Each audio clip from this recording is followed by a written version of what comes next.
Man, I just seen something on the Let me news. teach you how to vibe. I just seen something on the news, man. There's a police unit that has three active police officers in a town of 61,000 people, and they're unable to even take calls at this moment. Yo, that's crazy. Man, we could be getting into a real different type of day and age here pretty soon, man. Things could really get out of control. I don't think everybody understands like how close we are as a society to things coming off the rail. Find a new movie series on Netflix. It's like Body Count 3 or something. I'm definitely into that. That's definitely a dope show. But how y'all feeling today, man? Mind, soul, and body. Yesterday we got a 3.5 miles we jogged. Spent a Let little me time teach you how to outside. I'm gonna try to vibe. do that. Still continuing. I gotta stay on the reading. I think the reading is important. I think everybody need to be reading something. Reading unlocks a different part of the mind. Last night the March Madness games went off. Same as your parlays. 2K. Man, I've never hit on any of that gambling stuff, so I just never put any time in it. I see a lot of people making good money on it though. TGGD Breezy Imani Matt, you got a mud question? Shoot, anything y'all ever be wanting to ask, all y'all gotta do is ask. I ain't hard to find. Heaven ain't hard to find.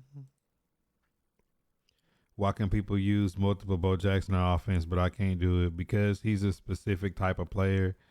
It was a money grab by EA when they did combine to let you put 5 or 6 Bo Jacksons on the field. It's bad for replay value of the game to take something that's usually not allowed and allow it.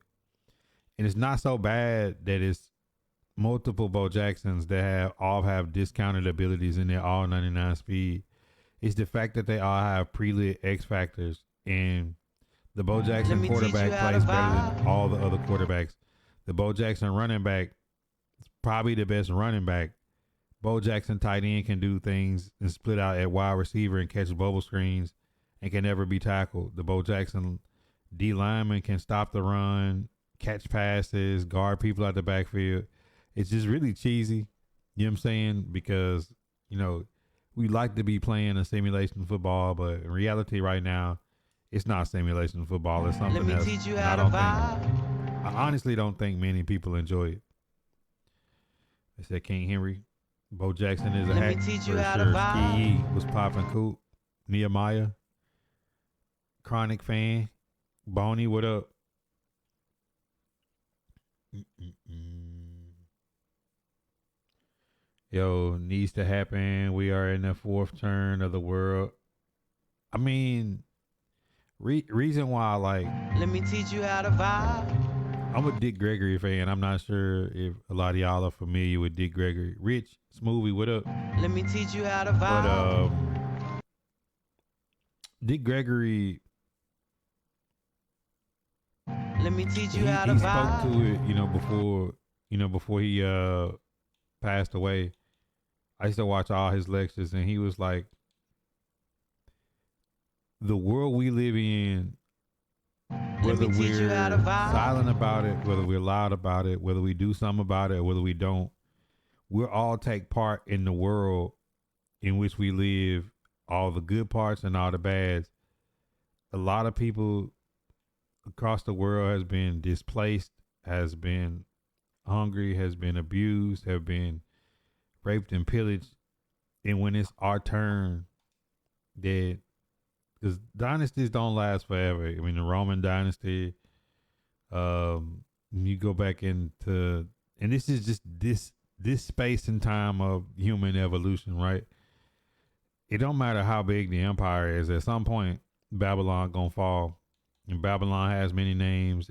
In retraces itself because it's just scientific that once the empire extends itself too far, it internalizes itself and falls.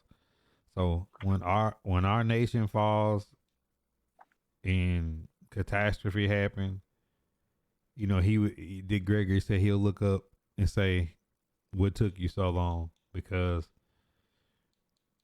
it's a lot of death and destruction in the world, and a lot of it is caused by the same set of people. And when it's good for the goose, it's good for the goose, right? But when it's our turn, Absolutely not. it get rich. He said, "Absolutely not." He know it's true. You know what I'm saying? Like how people treat other races and nationalities of people. When they up, when they down, it's their time. You know what I'm saying? You can't cry about it when it's your time. That's with everything. I try to teach that to my kids. How you feeling today, though, Rich? Good. Just chilling. How about you? I'm good. I've been working out, yard work, washing cars, cleaning out garages, cleaning toys out, trying to read, just trying to get stuff set up. I got a couple of important phone calls this week to make. What you been on though? EJ, Tom Ingram, 2 years, 2 months. Been so I see you back on like working out and doing reels and doing yard work for a few months, and then you're gonna stop again. That's where we at. Nah, I've been consistent this year with putting the offline though. That's kind of like your rotation right there. You do it for a few months, and then next thing you Look know, how he do me, man. I gotta ask him again, like, bro, where the reels at? What a LIP fit at? I gotta get back on that. Nah, I've been on it. I've been on it here lately. It just, I ain't gonna lie, my body been hurting. Like the recovery period, because I've been running like this Let me trail teach like you how to I got mapped vibe. out in my neighborhood. It's like 3.5 miles. Okay, Boy, that's what's I've up. You been know, I just gotta sore. always bring it up. What's You know, that? you'll drop. So always got to bring it up because you'll drop off for a little bit. Hey man, we trying to say consistency. Consistency is key. Hap was good. No, Rich always say that. He always say that. He like, man, you get on fire and then you let it go. But that's Yeah, what I've y'all been ever telling need y'all. I got, somebody to hold but y'all look, accountable. I'm the man. accountability on that board back there. I got everything that I need to do each week written down, and I'm in my mind. Every time I walk in and out, I look at it like, okay, what have I not done? We cut back on coffee. 5 YouTube uploads a week. Check. 2 runs. We blew that out. Read out of my book. We did that. I didn't hit my 250 reps a day working out. That's the one I missed. So I'm holding myself accountable to say, yo, you still got to hit them the workout reps too. So you know, if possible, that I get all these things going together, then you know, my life might push in the direction I willed it to go. But if you cheat yourself and you don't do everything you say you're gonna do, you cannot be mad at the results. Buddha not trying to get gains. I have a 6-pack. My goal is not to have a 6-pack. It's not realistic for me to be at my age and have a 6-pack the rest of my life. But I can be healthy. My knees can feel good. My back can feel good. I can be have better energy. I can eat better. Because I mean, think about it. Unless I plan on like taking my shirt off and doing some OnlyFans, like which one of y'all gonna notice that I got a 6-pack? He said, Rich. Now, Rich, I don't believe in haters. One's movie, and Rich is always a player hater. He's a Cowboy fan. I mean, I if just your hold team y'all accountable, man. if your Y'all team telling stuff. if your team wasn't making no moves in the off season, you'll be a little nervous too. You know what I'm saying? It comes. Nah. But no, I just like to hold the homies to the accountability and like what they say they're gonna do because like sometimes like you believe in the potential of somebody so much that they'll throw something out there. It's like Buddha be going fishing sometimes. Like he'll throw the reel out there and then he'll like just start reeling you in a little bit with the content. It's all good and you liking the shit. And then he just leave your ass hanging right there at the little shelf and not really pull you all the way in because he This stopped man said doing I leave him at what the altar after I made him yeah, I fall mean in not the love. altar, but like if you had a what they call it, what they call it. You don't pull me out of the water. Like, you just leave me hanging, dangling right there. Like, you don't pull me all the way out because Let you me stop teach making you how to content or you stop doing what really I enjoy watching. Speaking of that, But I seen I this did want to kind python of that talk was about eating that. eating whole gators like in the Everglades, bro. Yeah, you better believe it. You better stay from out there. Bro, a 6-foot gator, they just cut it out of his stomach. I'm like, yo, this python is not playing with nobody. This python Yeah. ain't he ain't playing the radio. Yeah, but Hey, you get what Smooth, I'm saying with that Smooth, analogy. you laughing like them Saints ain't finna do the same thing this year with Derek Carr at quarterback. Mhm. Yeah. But I wanted to talk about something else though. All right, go ahead, shoot. I mean, it ain't football related, It but it don't was matter what it something is, but that. like this the shop, man. This the shop. It ain't gotta be Yeah, I know, football. it's kind of old It's the news now, shop. but you did make a reel about it a while ago. I think it was like the Love Is Blind with like Clay, and I just wanted to get like your opinion Oh on that man, let's get situation into it. and how he left old girl at the Oh altar. my But goodness. from my standpoint, like I was watching it from episode 1 all the way to the end. I mean, it's a typical. It ain't here to bash females or males or nothing like that. But when red flags present themselves, like you got to believe it. Like the dude told her, like from jump, that he wasn't really trying to marry or nothing like that. But it wasn't really a surprise at the end. But she ignored red flags, and he ignored red flags, and I just wanted to get your opinion on it all. What do you think red flags that he ignored, and what do you think is the biggest red flags that she ignored? Well, I mean, from the jump, like going from the very beginning, like some of the red flags that she kind of ignored a little bit was like his temper a little bit, and just some of the things he was saying about how he don't know if he could stay faithful in a marriage. Like he was throwing it out there, but then she was like, "Oh, well," she was talking with the chicks over there. She's like, "Oh, you know, I always been the type that can like try to fix a man or something like that." So he threw those kind of out there at the very beginning, and she Oh kind my of like just god. totally overlooked it. I mean, did you not Yeah. hear that part? Yeah. I mean, I seen it. I mean, I think that was the biggest red flag was he said that he didn't know if he could be faithful, but it was more something that he grew up with. And I can attest to that. Like I grew up and you grew up around that time where like we came after the era of black exploitation.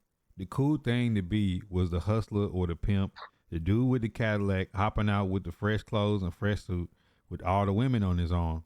That's not that's not Cliff Huxtable. You know what I'm saying? Like that. So when you see a Future or you see, you know what I'm saying, these guys like Tyreek Hill, like that comes from a culture of coming up where that's what's glorified and seeing that his dad was like an Olympic athlete that had all these women and used to take him on these escapades with these women while he cheated on the mom. He just kind of grew up into it, and that's the norm.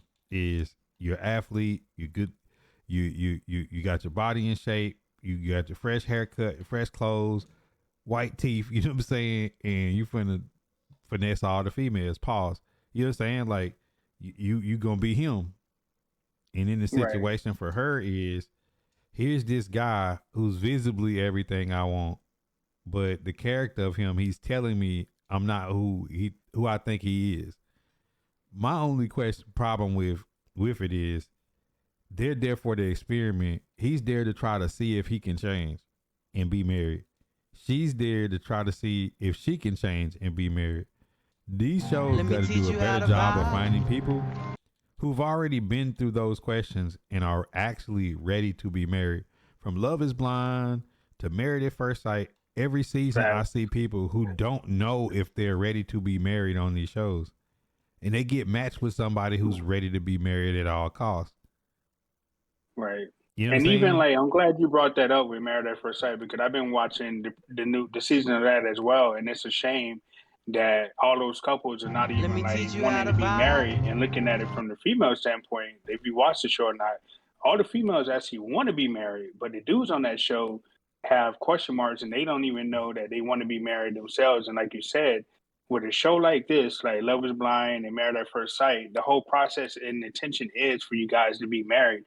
If you got questions on where or not you don't know if you want to be married or if you're ready, then that's not really the show for you.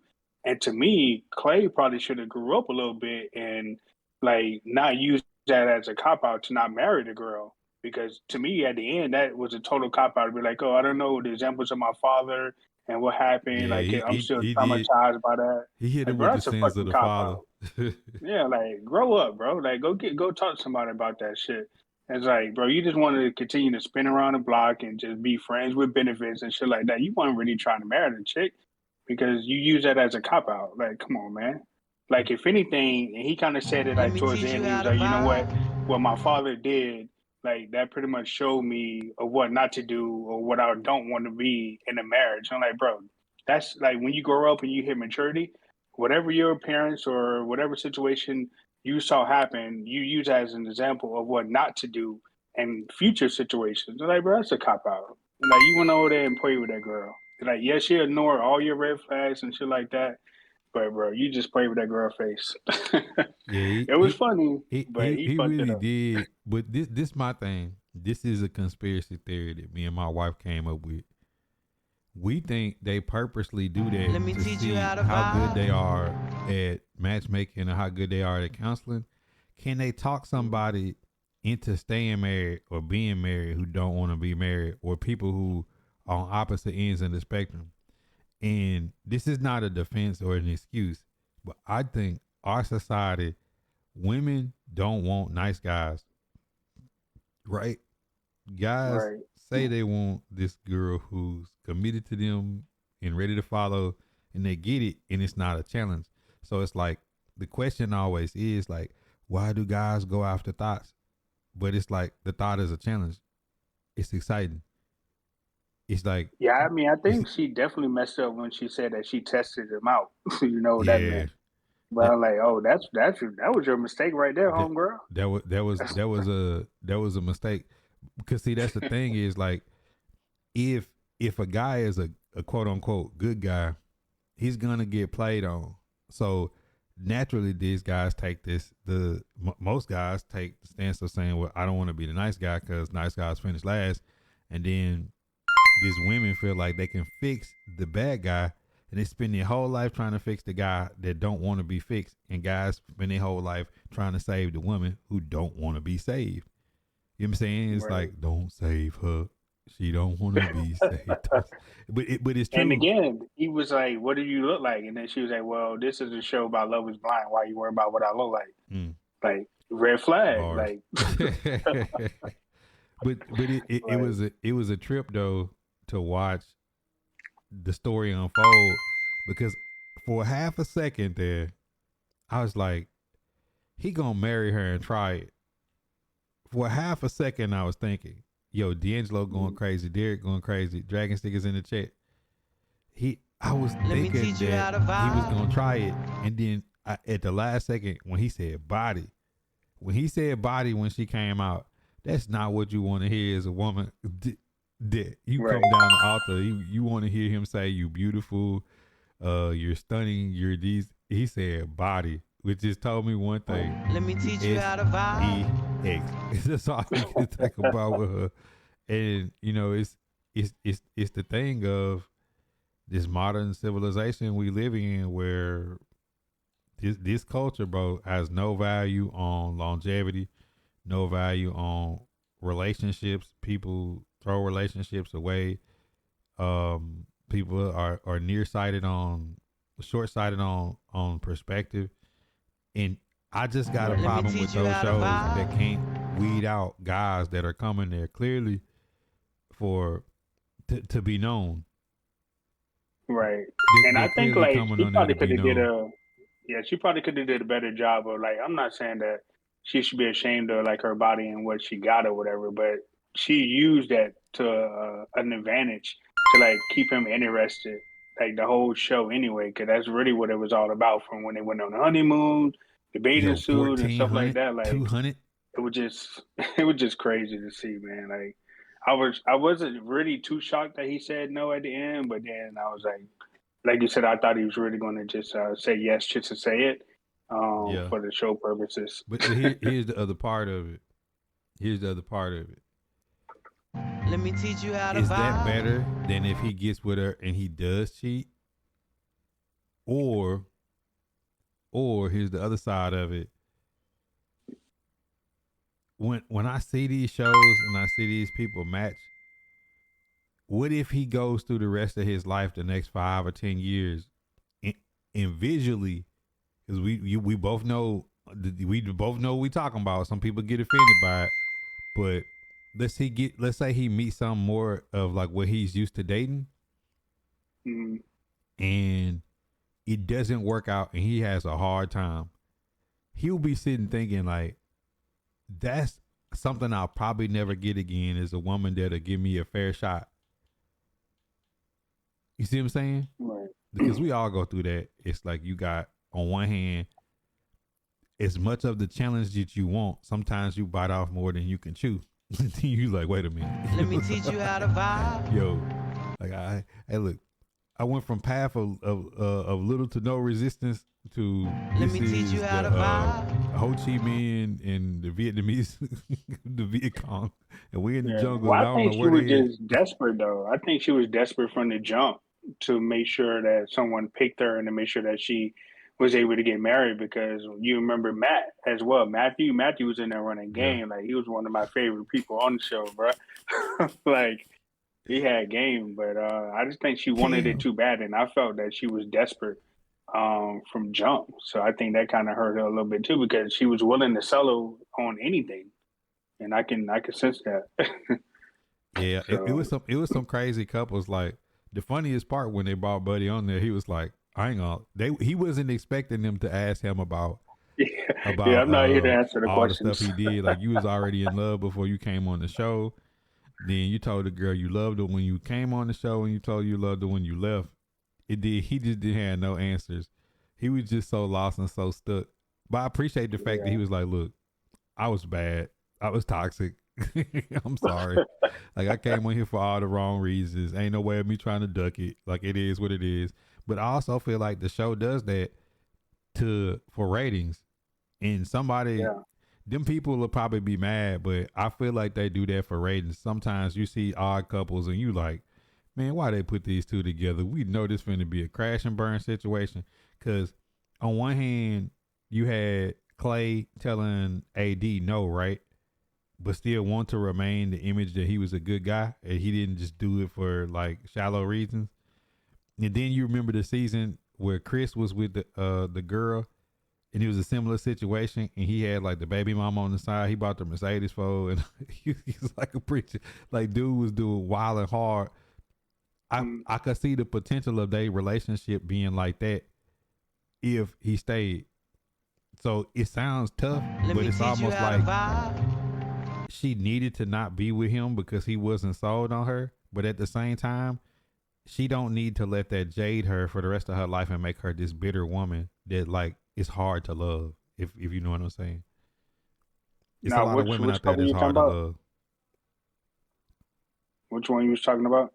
The I was saying with Clay and AD, it was an old Oh married yeah, at first sight with Chris, and he was like a minister or something, and he had the baby mama with the Mercedes on the side and all this stuff. Like he was doing way too yeah. much, and you get to see it play out like that. Like I would rather this situation happen, but AD can't she can't let this situation make her the bitter woman that's hard to love.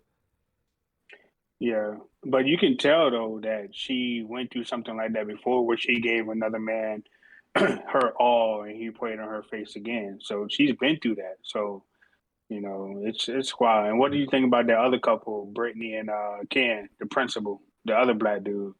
Like, do you really think the race really played a lot of factor in that? I think he probably had a chick at home, because that boat ride was cringe. Man, my boy, like I don't know, like I feel like some of the people come like specifically for the TV.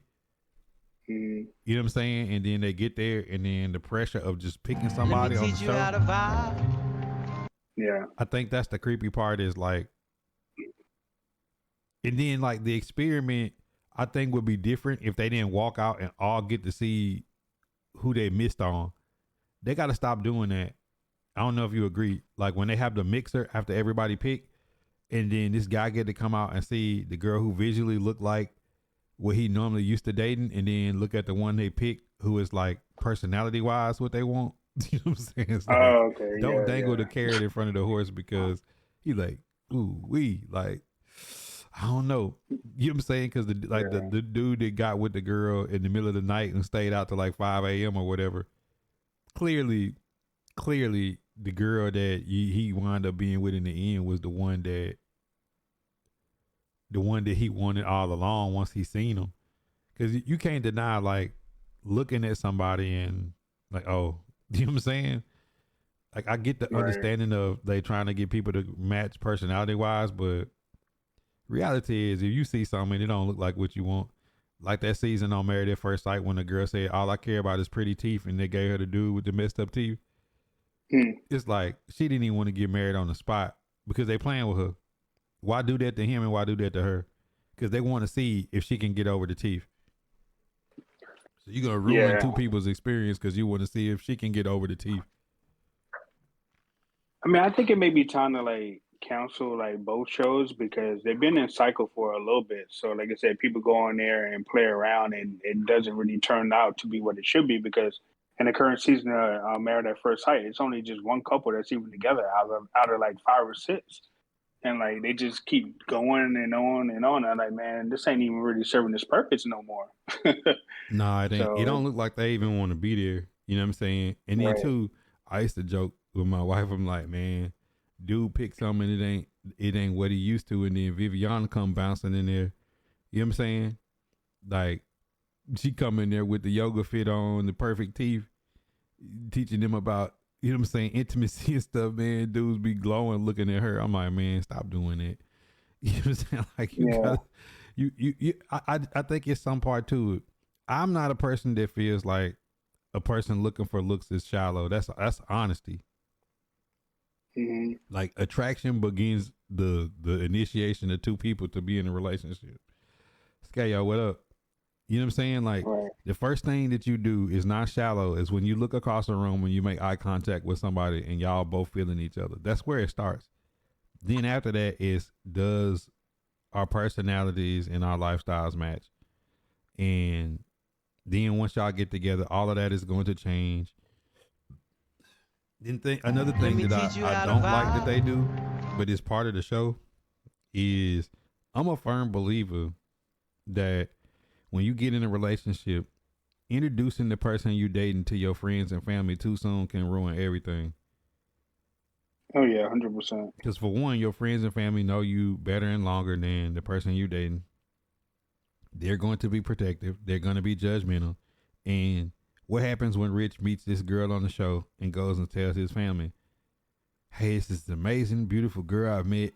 We getting married. I want you to meet her. They going to have their guard up like, man, let me try to find what's wrong with her rather than let me get to know her. Right? You come in, Yeah. they find one thing wrong about her, and your people going to harp, and she going to feel like, man, your people are not accepting of me. You know what I'm saying? And then vice versa on the other side, like putting families in between a young, fresh relationship is like just putting explosives all around like a minefield, like just waiting on somebody to say something about something that she's never heard about or something she's uncomfortable with. And then you stuck with the choice of like, do you protect the woman you dating that you just now met, or do you protect your family? You know what I'm saying? It's like, it's Married at First Sight and Love is Blind. Right. I know a couple that was on 90 Day Fiance. They still married and love to this day. But what's the name? Because I watched that show too. Yeah, Bonnie looks matter. So I pinned a comment, Rich. We got a question, right? What's the question? All right. The question is,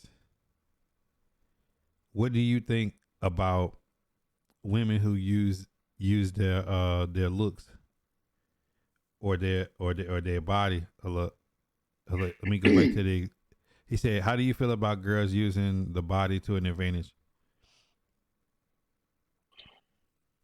I mean, some guys are probably like, it all depends on what you're looking for in a girl or what you're looking for in a relationship. If that's your number one reason for wanting to be in a relationship with a girl or picking a girl, then obviously she's gonna trap you real quick and easy. So I think what Buddha was just saying, like attraction and looks is important, But as you get older, it becomes kind of less important. It's like it's a major part, but it's not like 100%. Like you need to know that you need to know if you can hold a conversation with her.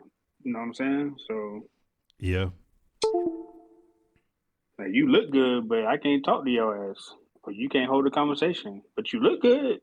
I mean, if you can overlook the part of her not being able to talk to you or hold a conversation, then I guess you golden. But at some point, looks matter, but they're not the major part. Like you want to know if you can talk to her. Like you want to know if she got some sort of ambition, like shit like that. But So I so guess when so you, so what you think is the most Let me important? teach you how to If you was on one of vibe. these shows, we put Rich in the pods, and you was talking and trying to get to know somebody, what's the most important thing that you looking for in the pod that you see these people not checking? I mean, if I was in the pod, probably like this day and age, I mean, Love is Blind would probably be perfect because, like I say, there's no physical or nothing like that. Like you don't know what the person looks like, but if you're really into wanting to know what somebody's personality is and how they hold conversation, Love is Blind would be perfect. So I think one of the things that people probably overlook in the pods is just like ambition or like the future outside the pods. Like, okay, what are you gonna be? What you gonna be like in like 2 3 years or something like that? Like, what's your vision? Like, where do you see yourself? Going because you can't really focus on looks because love is blind. So For sure. I know, man. It's it's a a tough tough question. thing because, like, I know first and foremost, like the first thing that enters everybody's door is looks. Let So if me you take teach you looks how to away, vibe. I would be. It's almost sad, but you treat it like a job application. I don't know if you ever hosted a job fair from the position of the person hiring. You're looking to disqualify people, not qualify people, if that makes sense. So I'm like, Right. what is something that I just can't do? You know what I'm saying? And sometimes I see them get on there, and then I see people get a good match, and they're physically not what they want, and they fight it from the jump. So I think You that's talking part about of after they human pick nature them and is like then don't see it? things that look good for us aren't really the best for us, and then things that probably is the best for us, like personality wise and stuff like that, is if everybody want to be real, is not what people really looking for.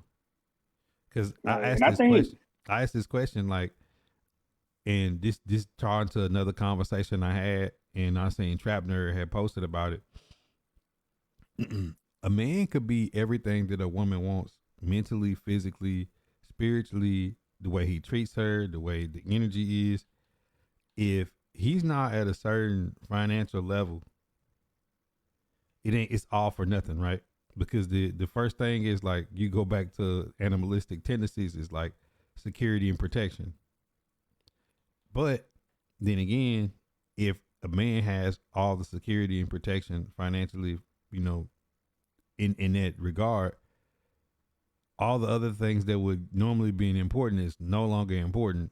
The same way, vice versa, that a woman could be everything. Like AD could have been everything, like mentally everything he needed, but if it physically ain't there, then it's like it's the value in his eyes diminishes. And that's the thing that the $1 million question everybody have to ask themselves, like, what's important? You know what I'm saying? Because then again, you look up and see how on earth does Future, Bow Wow, and now Diggs from the Cowboys all knock up the same baby mama? You know what I'm saying? Like, how is this possible? You know what I'm saying? Like, how do three millionaires, multimillionaires, like the biggest at what they do in the world, all get with the same baby mama? Like, and it's more women on the earth than men. Like in our culture, it's more options. You know what I'm saying? yeah. It's What do it's you a think it's a about that weird one thing. quote though? The one quote where it's always out there about like the men should always go after the women that wants them instead of chasing after the woman that they want. Because supposedly if you Let me pick the teach you how woman to that picks you, vibe. then she's gonna like be held, I mean, perfect for you because she wants to make you War King, happy. what up? But if you continue to chase the women that don't want you or the ones that you really, really like, those are gonna be the heartbreakers for you. And they're gonna fuck you up. Oh yeah.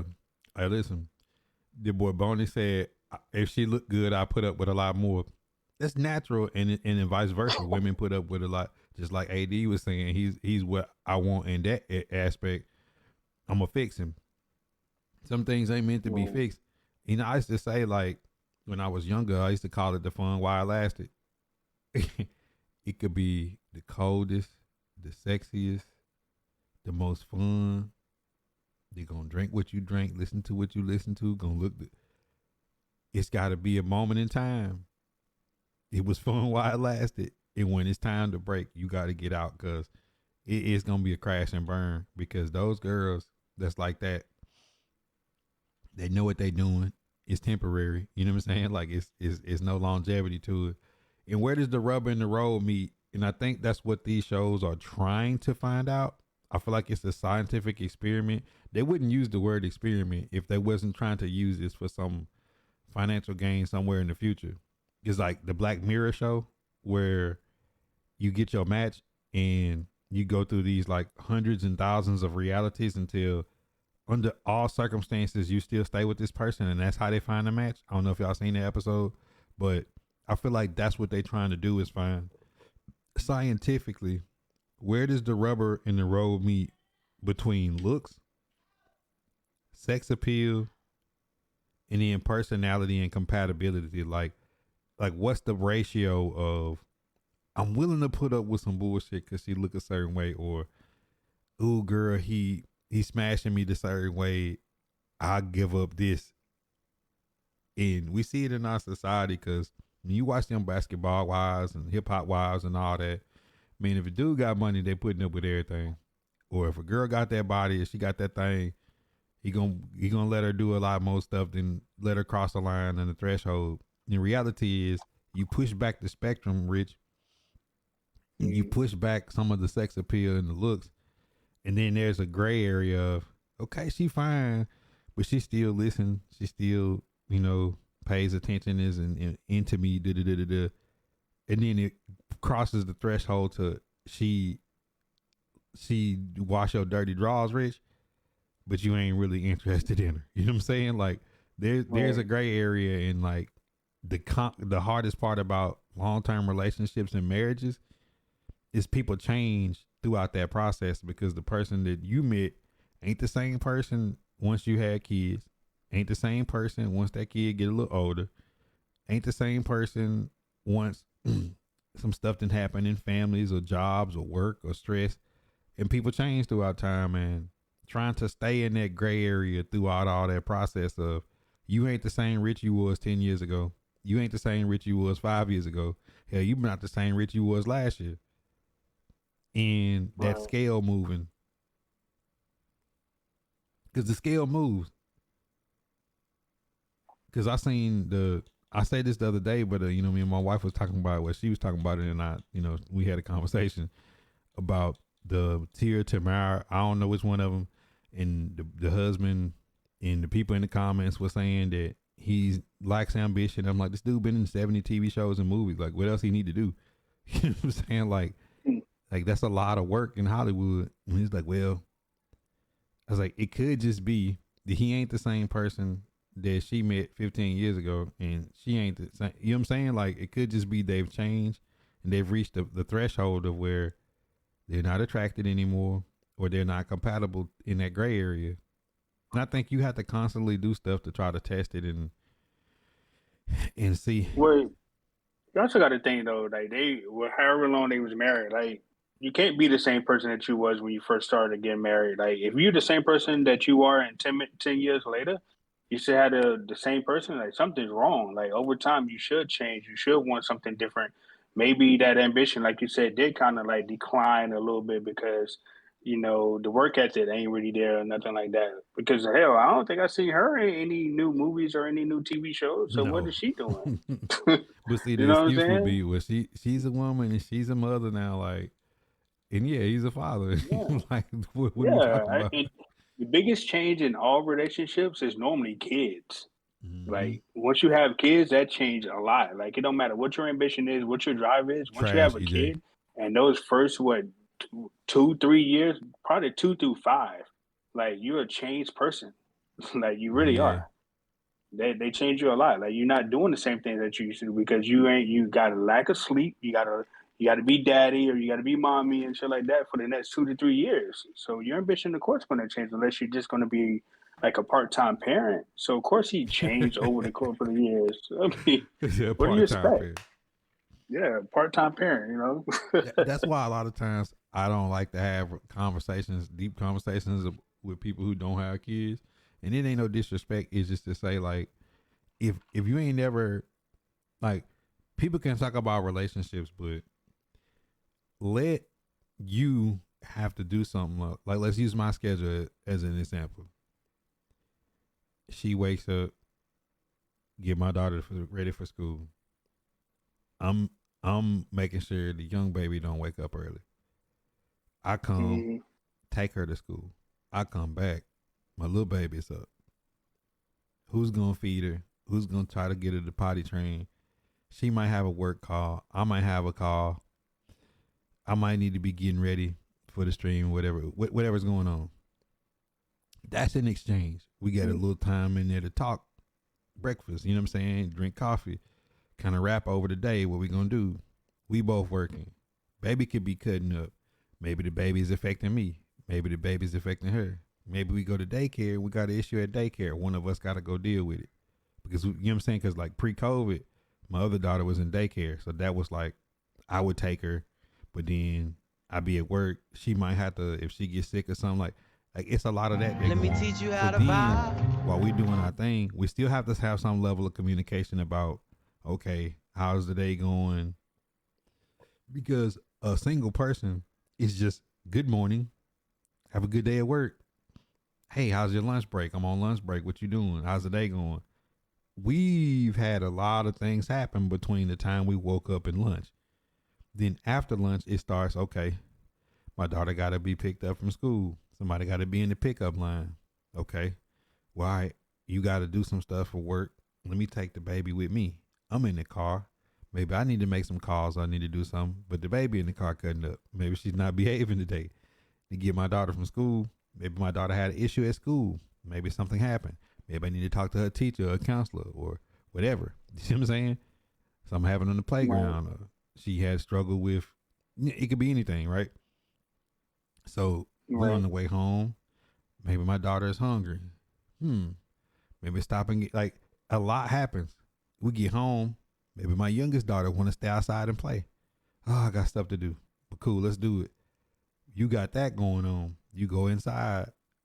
My wife could have stress from work. Something might have happened at work. You know what I'm saying? She may have got a bad call. Might have been some family situation. You never know. This is just 5 o'clock in the day. Now you talk about getting kids in and out the bath, getting kids a snack, getting kids a food, making sure they do homework, making sure they got their stuff set up for the next day at school.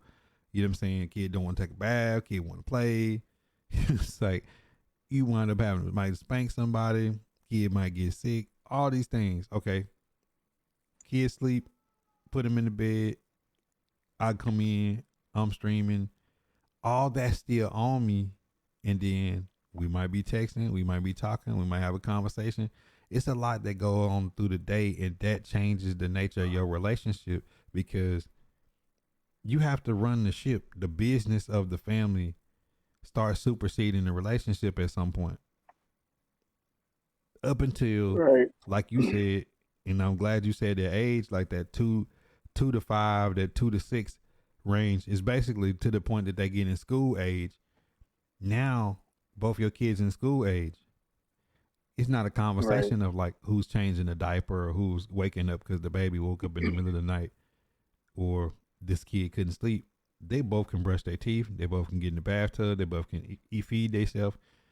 I can put them on the bus or I can drop them off and they good. You know what I'm saying? Right. And Then even then, though, where a lot of marriages or a lot of relationships change is that once that kid gets into that school age, the wife and husband kind of forget to go back to dating themselves or going back to being what they was when they first got married. Because when you being mommy and daddy, it can be kind of hard to separate that after the kids are kind of like doing their own notice, thing, and then that's where a lot of relationships kind of suffer a little bit at that point. Like you got to go back to making sure your partner's good, and see, this is the right? tough part that you said that is perfect. but you're gonna go back and things ain't the same as it was before because Right. I treat everything in life like a 4-year cycle. I used to tell people that when they hire me on interviews, like I got there's freshman, there's sophomore, there's junior and senior, right? And you go through that cycle and through your life over and over and over. And let's say you enter a job that first year, the first 90 days, you're going through training, you get through HR, you get your vacation packages and stuff, you're learning everything. Then about 6 months in, you get the hang of the job. Then you start trying to find ways to make the job easier and get better. Then by that third or fourth year, you looking at the new guy like, man, you got a lot to learn. You know what I'm saying? It's the same way in your life. That cycle of once that kid has got through that toddler stage to the point that they school age, when you go back to the woman, she's got a new set of likes. It's different things in her algorithm, just like the internet. Like it's different things. She's looking at different stuff than what she was looking at before y'all had kids, or before you had multiple kids, or the conversation changed. The body looks different. The body recovers different. Different things has happened with friends and family. Maybe it was a friend around before that's not around anymore. Maybe it's a new friend. Maybe it was this family relationship was tough, but it's got better. Like all these things matter, and how it's a very hard thing to get back to, of getting, because you're almost getting to know a new person. Facts. It's Yeah, almost I'm like you're glad you getting to know said a new that. person. That's a good It's spin not on the it, same too. person. Absolutely. But I think a lot of people suffer and go back in trying to find something that is new to both partners, or where they can be appealing to each other again. Like they sometimes people just don't even go back to that, and then that's where relationships fail because they just don't go back and make each other a priority again. I mean, I get equated to football. You know what I'm saying? Like a Bama fan can't think about Nick Saban this upcoming football season. It's the same program. It's the same stadium. It's the same city. It's the same school. Maybe a couple of players are around that used to be there, but this ain't Nick Saban's show. So for the next 4 years, it's a new recruiting class that's gonna do something different. It's the same with the Cowboys. Like the offensive line that was there 4 years ago ain't the same line. The offense and Let the me defense teach you gonna how look to different. vibe. It may be more effective, but you can't fall in love with how things used to be. I think a lot of our culture is like nostalgic, right? You don't appreciate the good new music. Oh man, it ain't like Pac and Biggie. You know what I'm saying? Like, and people could get stuck in that. And then you look at it ain't like the Isley Brothers and Michael Jackson. Yeah, Or even like the Patriots, right? The Patriots fans, they had to adjust a little bit after Brady left, all that championship, all that winning, and they had to go back to like being okay with being decent or average, or they gonna lose a little bit. So yeah. I mean, things are different. it's the change of life of, hey, what's new? The only moment that exists is the one that you in presently, right? Like what you did as a child, what you did in high school, what you did in college, what you did, you know what I'm saying? Like those things are like, feel like a lifetime ago. All you can worry about is like the things that's like right now in the present and appreciating it, because it ain't guaranteed to be there. I think if more people could find a way in their relationships to live like that, to not be so focused on the past or so hell bent on what's gonna happen in the future, and just appreciating the now. That, because I think one thing that people don't take into account in relationships is like appreciating the person that they with, and just the time that you have. It's a lot of lonely people out there in the world, you know what I'm saying, that are going through parenting as a single parent, that are going through most of their life as a single person. They have nobody to really share things with, you know what I'm saying? And then those things affect that person's next relationship, because nothing worse that I see on Love is Blind and Married at First Sight, when I see a guy talking to a girl he likes and starts talking about his past, and he just cringe like, oh, you had her. Or the woman that's so insecure that she don't allow the man to love her because she's so caught up on what, scared he gonna leave or scared he gonna hurt her. It's like, you just gotta roll with it. If you feel good about it, go. If it don't work, then it is what it is. Right. Cause it's cringy when I see them shows and people start talking about that. Like, man, you ruining your future by just being so caught up in your past. Yeah. So you're not a big fan and be like, hey, when I guess whenever you're talking or dating or like getting to know somebody, be like, hey, in my past, yada yada yada happened. I want to make sure that this doesn't happen again. Like you just want to continue to stay on the future, right? Like don't even If we're bring none talking of that about up.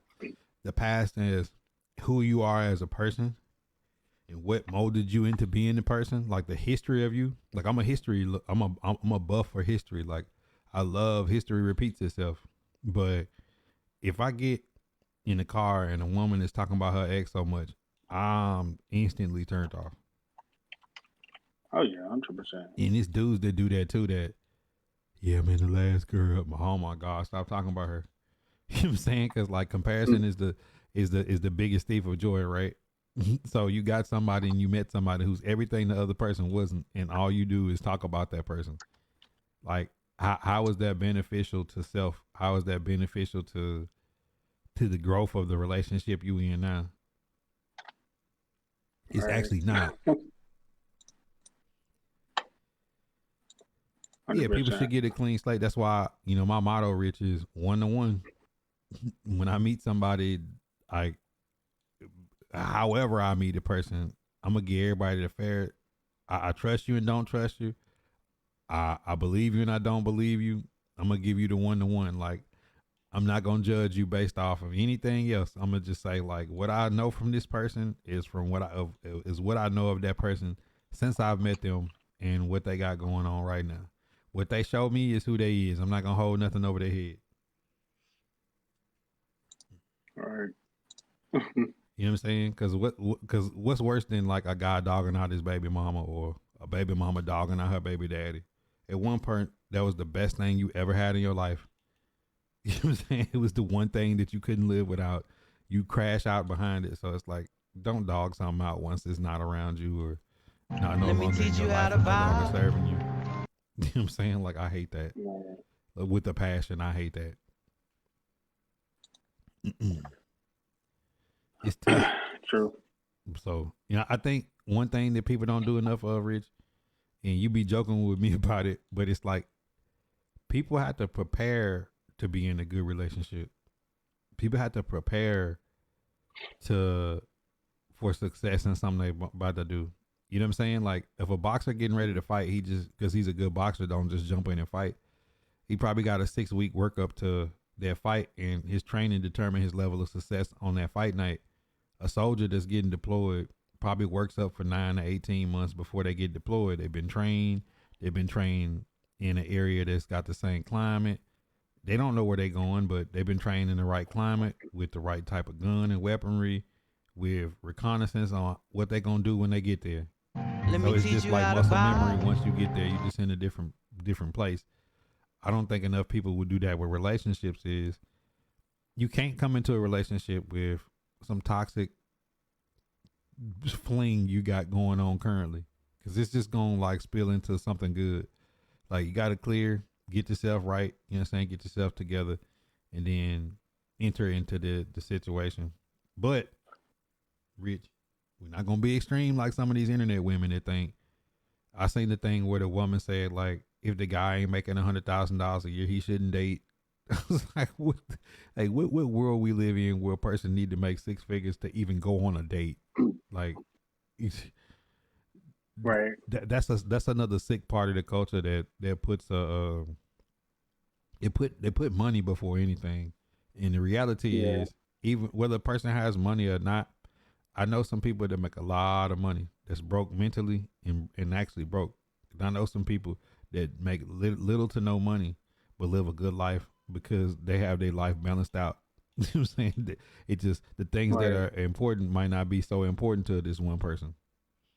Right. And I think like the biggest thing that you should do, like even before you get prepared to get into a relationship or marriage or whatever, is like, okay, a lot of people talk about they got like red flags or non negotiables or whatever, or everything that they want in a guy. So if you write down everything that you want in a guy, then you need to make sure that you're everything that you have on that list. So if we want loyalty, your ass need to be loyalty. If we want accountability, you need to show some accountability. Like everything that you want in a guy, or whatever, you need to make sure you check off every single box No, Rich. Now as you well. shaming because we live No, in a I'm not. world I'm of not double shaming. standards. We I'm live not. in a world of double standards, But that Rich. takes away the double standard, though. Like, if you want your man to be accountable, then you should be accountable, right?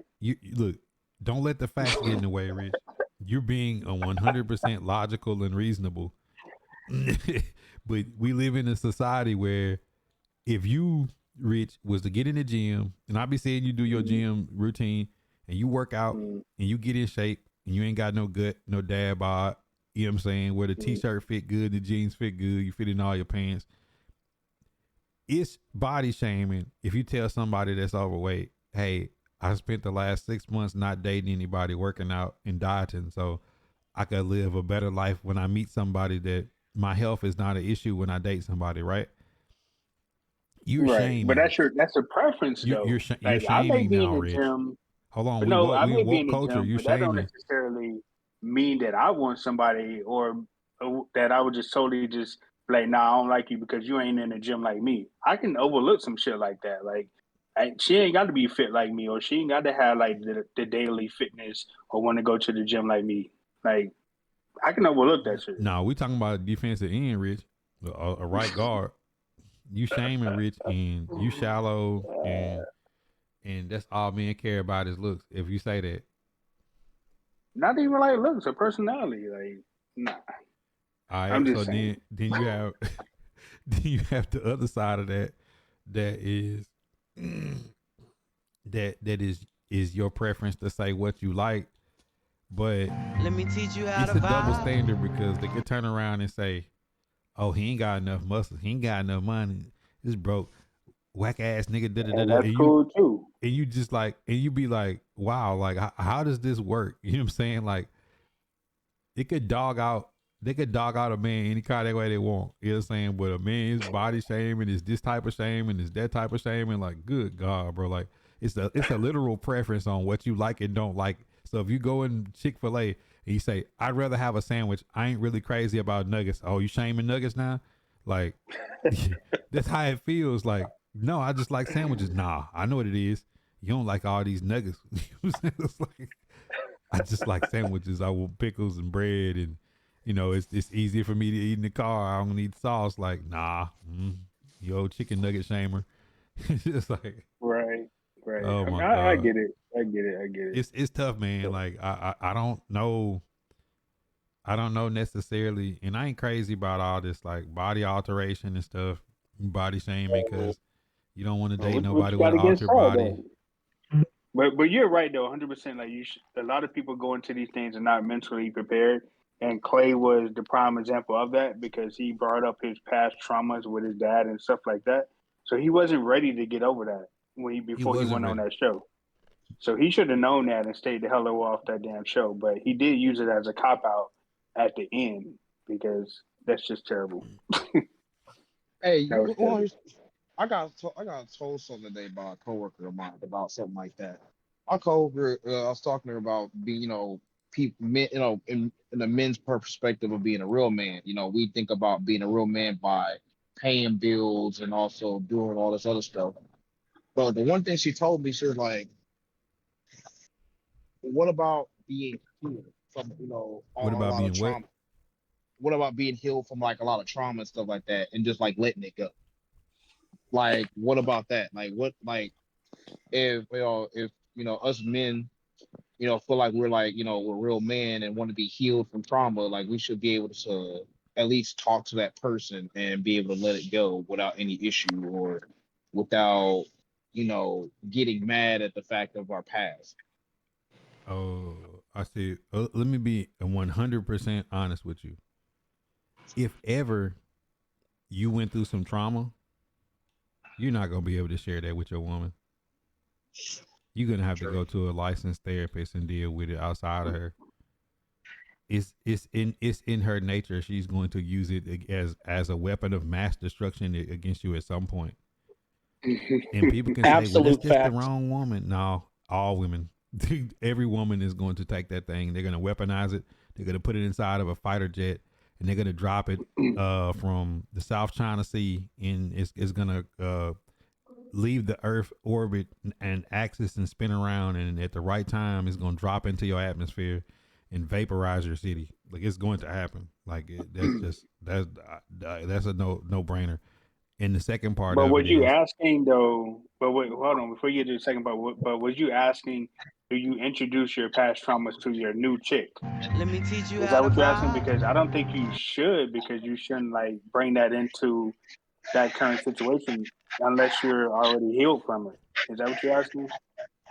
It was more like it's more commenting about it. Like, not it's not more of a question. Like I said, like he from was my like I saying, said, should you feel safe to do it?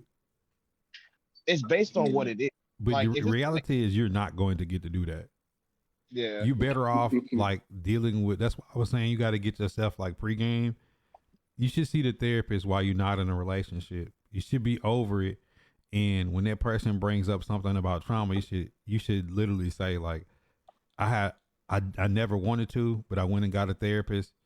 A lot of stuff in my past, I was able to deal with it by a professional. You should try it too, because a woman will give you her emotional feelings, not expecting you to respond. You're supposed to just let her vent, even if everything you hear is 1,000% wrong. So if you're a man and you give her that, you're just letting her weaponize something to use against you in the future. It's the same as if, there's this thing that a woman, no matter, I heard it in 21 Savage song. You know what I'm saying? I hate to quote 21 because people always like joke with me about 21, but he was just like, no matter how bad down you is, you can't ask a woman because somebody got to mute themselves while they not talking because it's a bunch of feedback or something. But I'll take but it's basically to say like she gonna use that against you, even if you put her in a position to help you. And those are true things. Like those are two things as a man that we've all tried to like walk around and dodge around on eggshells. Reality is, it don't matter what a man do for a woman. Let me teach you how to Ever have to vibe. need her help, it's over.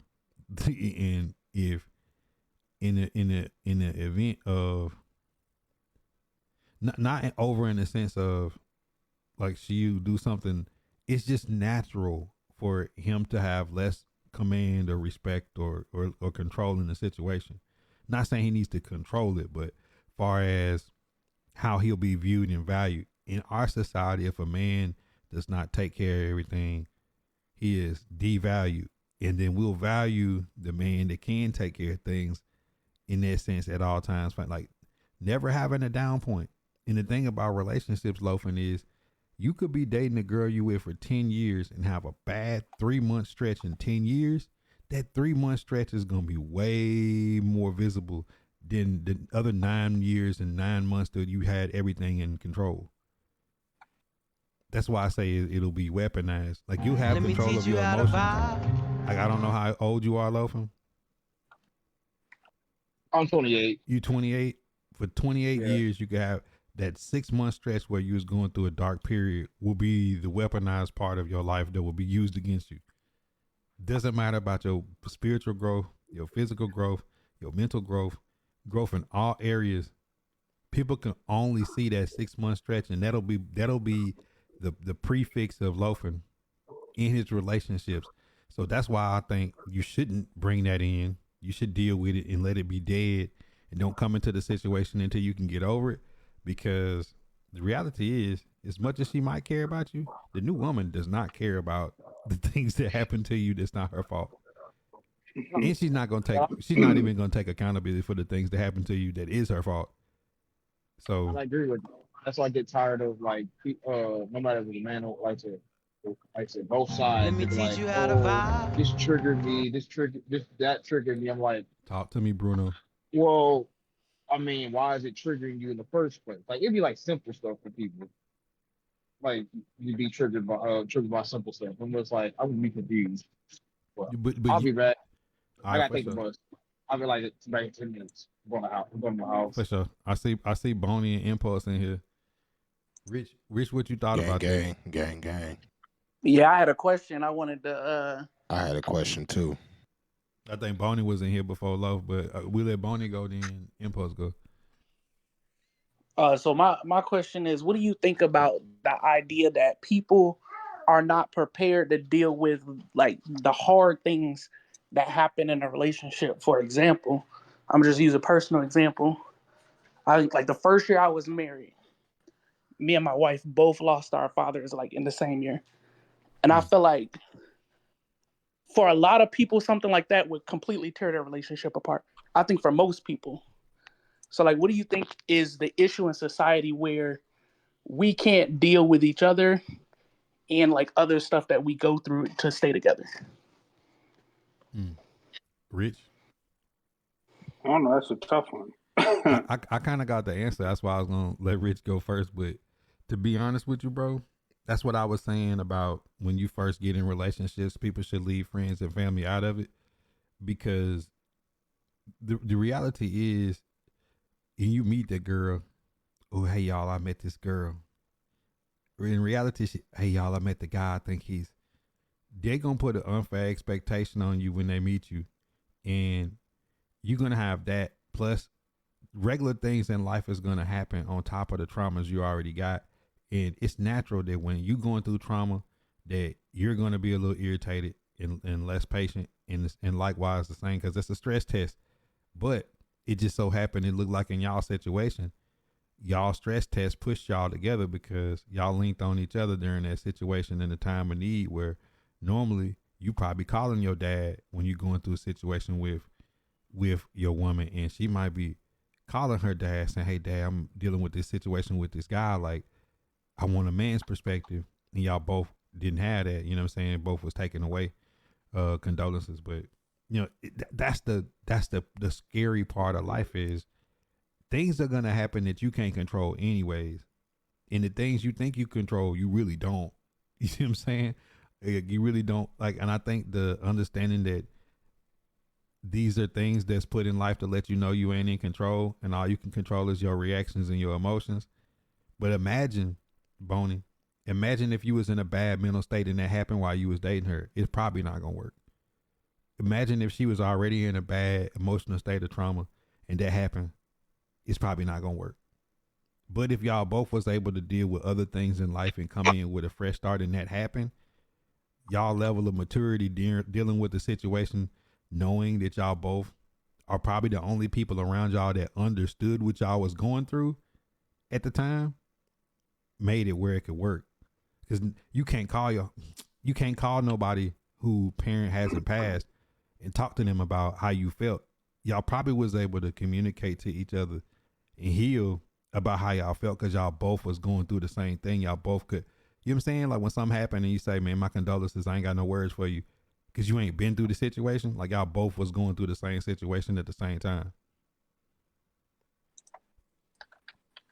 Yeah, I think that's real. So you think it would be harder if like one person lost their parent and the other one didn't? Then it'll be like, It'd be damn, tough.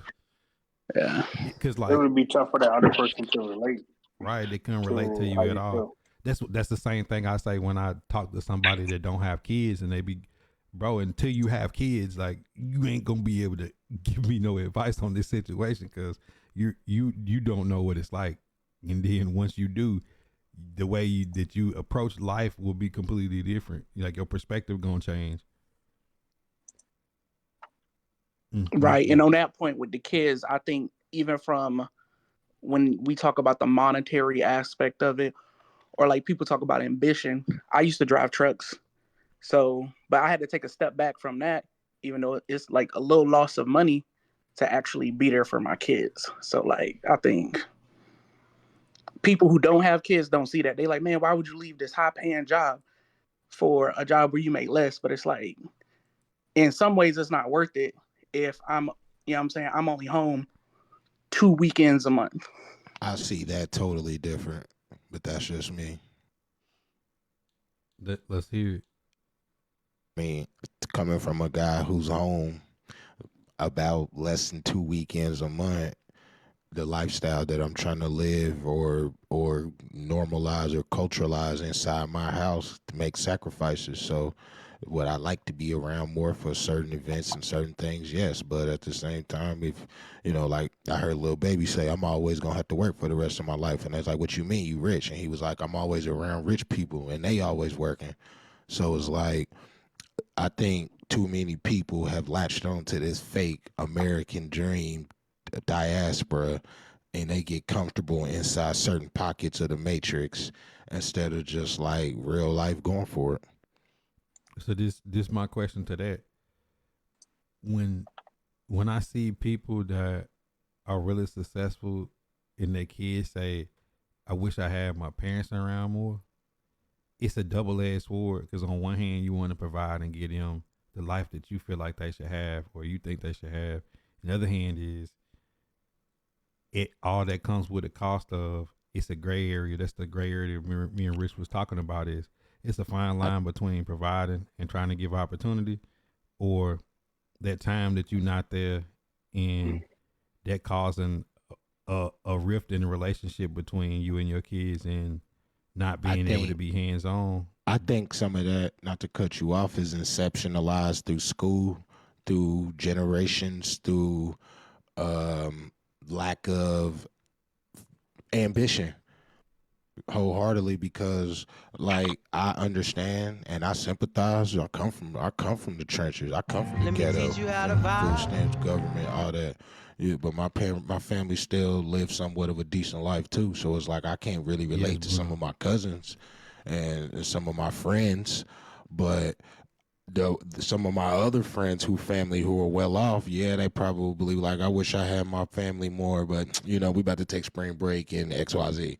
So, and that's just like a small example, and we ain't even gonna talk about the real life connections and implications and advantages and mistakes that you're allowed when your family is in that position to do certain things. So it's like I hear what people saying in that, but it's like I kind of turned off my mentality to what feelings might be. Like there are cases and situations where people fall into deep depressions and unalive themselves due to family success and can't handle the spotlight and XYZ. But I guarantee you, if you ask them, if you had the personable opportunity to ask them, they would not trade places with you.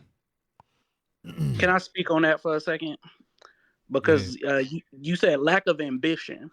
Yeah. And so what I'm saying is that it's not always necessarily lack of ambition. Because just speaking on my situation, you go from driving trucks, maybe making $90,000 a year, to working for the government, maybe making $75,000 a year.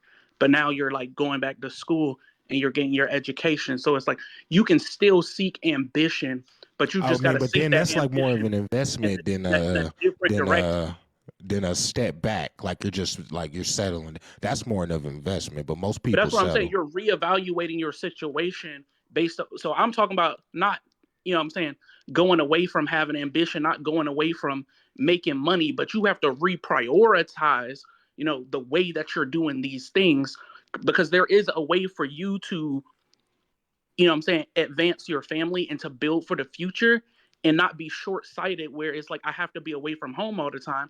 Like, let me work my way into a position where I can be here for my children, which I believe is more important than making money, and also make money to provide for them. You have to get to that point, though. You have to get to that point of success. You have to get to that point of money. Somebody is going to have to make that sacrifice to not be home. Somebody is going to have to be on the road. Somebody's going to have to be in these places. So it's like, until like collectively as said family wants to make that decision on that's what we gonna do, that like, I feel like we always gonna have this conversation. But who ain't having these conversations? The Chinese, the Mexicans, the Colombians, the Jamaicans, the Asians, the Italian. I don't know. I just see it different. It's like so many people lean on, I'm doing this for my kids. I'm doing this for my kids. And then you get stuck in this 9-to-5 matrix. You can only do this 2 vacations a year. Like, that's just like, that seems like a very sucky way to live when you look at it in total. And most people don't even get to take advantage of that, the bare minimum. I say like take the old world way of grandma house, growing your own food, cooking your own food, a minimalistic lifestyle that didn't need paper money. I really truly feel like them people being in a communal, family orientated life was a way less stressful life. Was a way, like our grandmas used to live to be like 90 and 100. We gonna work ourselves straight into the grave chasing things that when I say time don't exist, 100 years ago it probably was nothing in the place you live in. Right now you occupy it. 100 years from now it probably won't be nothing there. It'd probably be a tree sitting right where I'm sitting. But like that's the reality of, in that time span of my life, people used to sit down at dinner and decompress their thoughts. You didn't need a therapist because mama and daddy and the kids is gonna sit and talk at the table. They're gonna drink water with their food, and it's gonna be something they cook and grew themselves. We just live a really like microwave society to where what's a luxury and what's considered success can be different for different people. And I feel like I will give up some level of success to spend more time with my kids, for them to know I was there to have certain conversations, the things that I could teach them. Or if I do go out and provide a certain thing, what they gain and learn from the world while I ain't there could be a scary thing. In the new world society, not saying that nobody's right or nobody's wrong. In this new world society we live in, like, how much is enough? Because all the things that in reality, a person, I've always said, like, being where I'm from, two people could work at McDonald's and have their finances correct and go on vacations, go on trips, teach their kids shit. It don't take nothing to take your kid to a park. It don't cost nothing to teach to get books and check out a book at a library and have your kids learn to read, or to tutor your kids yourself, or teach them anything you want them to know, or help them. You see what I'm saying? Like, my granddaddy taught me how to shoot a gun when I was 5 years old, show me how to drive a car, show me how to change a tire, show you how to do all these different things. Those things to me was a better, greater experience than anything I could get from them financially. And I just think this new age society, the family is broken up to a point where these things that we're searching for, like, we already pretty much have. If that makes sense. Do you think we view that different because you're more country and I'm more city? No. Let me teach you how to vibe. I think that has nothing to do with it. Because this the thing though, like, just because I'm come from the country don't mean like my daddy not from the city, and most of my family is from the city, with the exception of like my immediate people that live in the country area. That when you see these people that get a lot of money, what's the first thing they do? They buy land to get the fuck away from everybody else so they can live a more simplified life. That's the first thing they do. And that should tell you something about, at the highest heights, the first thing a person could think about is, let me move somewhere where I'm not around people and I'm living a more naturalized life. Like Sean Ryan. I watched Sean Ryan. He bought land. He built a studio on the land. He grow food out there. He got a stream that go through his property. That's the first thing a person do when they get money, is buy land to get away from everybody, to decompress, to go back to living a simple life. Right. I think you talk about getting caught up in the matrix. I think it's more to be caught up in the matrix, to be in that mindset of, I'm going to sacrifice my family. I'm going to sacrifice the people that actually care about me and the things that should actually be the most important thing to me, to go get some money and to be a part of a society that don't give a fuck about you. I feel like you can't change the society without no dinero. That's one. I can agree with that. Number two. Let me That's teach you how to vibe. Black people don't lack them. To a degree, the majority, because it's like, you know, it's like I always say, I always had the debate when people be like, me and my mans, we always had this debate just at my job. Black people ain't broke, they cheap, or however you want to look at that. But I just think that I don't look at it as part of the matrix. I do think a lot of people settle. So it's like it's not a sacrifice to your family. It's not a sacrifice if you look around and we gonna have these same conversations on going to vote and we're marching and we're singing all these songs and all Democrat and like what are you doing to change it? We can't change it without no money.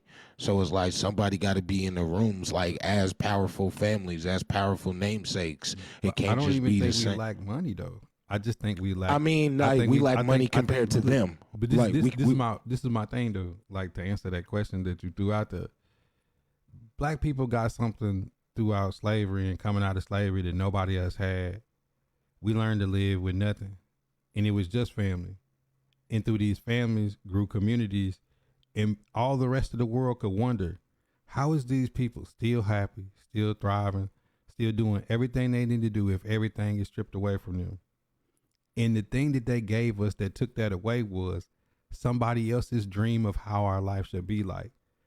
Not the neighborhood you live in where all your grandparents used to grow food and didn't even need the grocery store. The grocery store didn't make money like that because you didn't need it. You had people that was farming or had people that took care of everything. You had a black person that could do everything in your community. But the dream was given to you to go to the place that you wasn't accepted, to go to those restaurants, to leave your own, to go somewhere else. And ever since then, we could be top 10 in the world in financial power, but our love to give it away to things that aren't us is the problem. What you mean? What's that? What you mean? The black dollar don't circulate with black people. You talk about the Chinese or Hispanic. That's the only difference between all these people and us. Let me cut my camera on for this one. I've said this. That's the only difference between those people and us is they spend with each other and they put their money in circulation. The black dollar don't circulate with black people. I said how many people is really supporting black streamers or black creatives, and then a lot of people tell me, well, Impulse, that really don't matter. I support with who I like. I rock with what I like. Okay, you definitely have that prerogative 1,000%. You do, but it's like you just say if the black dollar don't spend, I can tell you all the black streamers I've spent money with. I ain't even talking about just coming in getting the free subscribes that somebody else is gifting. Like I've actually did my homework on somebody before. I'm like, yeah, let me give you some money because I can't say to be a streamer, to be a creator, if I want people to support me, I'm not supporting the same person, especially if they look like me. Like, so if you telling me the black dollar don't circulate, we just got to start with that, with what we do. That's just how I see it. I don't feel like the lack of money. See, I think I fundamentally disagree with the money aspect of the success. Say money, like when I say money, I mean compared to them. Like right. I've been in those rooms. Like I think the thing that breaks our community, because if we look back in the past, it wasn't like the black community wasn't thriving and the black community wasn't, building their own thing and the black community wasn't successful. The issue that I see, once again, goes back to the family unit. You remove the black man from the home, you destroy the black family, and now you don't have the male leadership in households, and that's what's destroying the community. And then some of the male leadership that are, physically or financially in the household aren't there, like, as a spiritual leader or as a guy, because they're chasing after things and they're not prioritizing the family, which is the basis for society. Like if you don't start with the foundation that is nuclear family, everything else fails. I don't care how much money you bring. I'm not saying you're wrong in that aspect, but let me ask you a question. How do the white families or the other side, the elites, how have they been doing it for decades with drug abuse, suicides, scandals, all type of allegations, media proper? How do they continue? The fatherlessness rate in their community is not as high as ours. I think here's also a big problem with that. I feel like I don't know. Sorry, Impulse, but when we start comparing our community to other races, that's where it also causes the divide and stuff like that. What we need to start worried about our people more than anything. I just asked how many black streamers is. I just keep it at what I do. I just keep it at what I do. I don't know nothing about nothing else. So it's like how many black streamers have given they dinero to somebody else to say, to put that out there to the universe. So it's like if we just start with that, we already at the back. Because I see it. I watch they streams. Buddha said he didn't win. He's seen how they meet. I've seen the events, and I go to comparison. Then I compare it to my job, a black concert versus a white concert. I know what they're putting into their people, and I know what they're giving us. Bro, what are you talking about? That beer shouldn't be $17. Oh, that white dude, hey, bro, keep that. You got that. Thank you. So what we talking about? But that's the same thing. It's the same thing. Because if you're telling me we got money, if you're telling me how do we go from talking about our family? Because you said money, I keep it at that money. It all starts at money. I'm saying we were on family structure, and then you turned it into money. And it's always about money. That I'm just saying that in this it's always situation, about bro, money. you could give up a little money and be there for your family. The black family don't exist no more, and we've accepted that for a little bit of money. For a little bit of money. Yes and no. You can be right in that. You see what I'm saying? Like, I met Rich in person. That's why me and Rich is locked in like we are. I don't see nothing from Rich that don't make me think that his family is not prioritized. Pretty much everything you see from Rich is like, if you wanted to make a 90s sitcom and replace like Cooper or Steve Harvey, like you use Rich. Right. You see what I'm saying? Like that, but that's why I connect with Rich. Why do I connect with Ant? Ant, all you see is him and his kids and his girl. Like, do you see the slow, like, put like this? I prioritize people who are like family people first. Right? Like, I could use everybody that I'm connected to and tell you, like, the people that I talk to behind the scenes when it comes to content or anything I do is like family people, because that's what we got to push. It's got to go before everything else, because we've been taught to love everything outside ourselves, and unless we had a family unit together, that don't happen, because you can't start a revolution if your family is in shambles.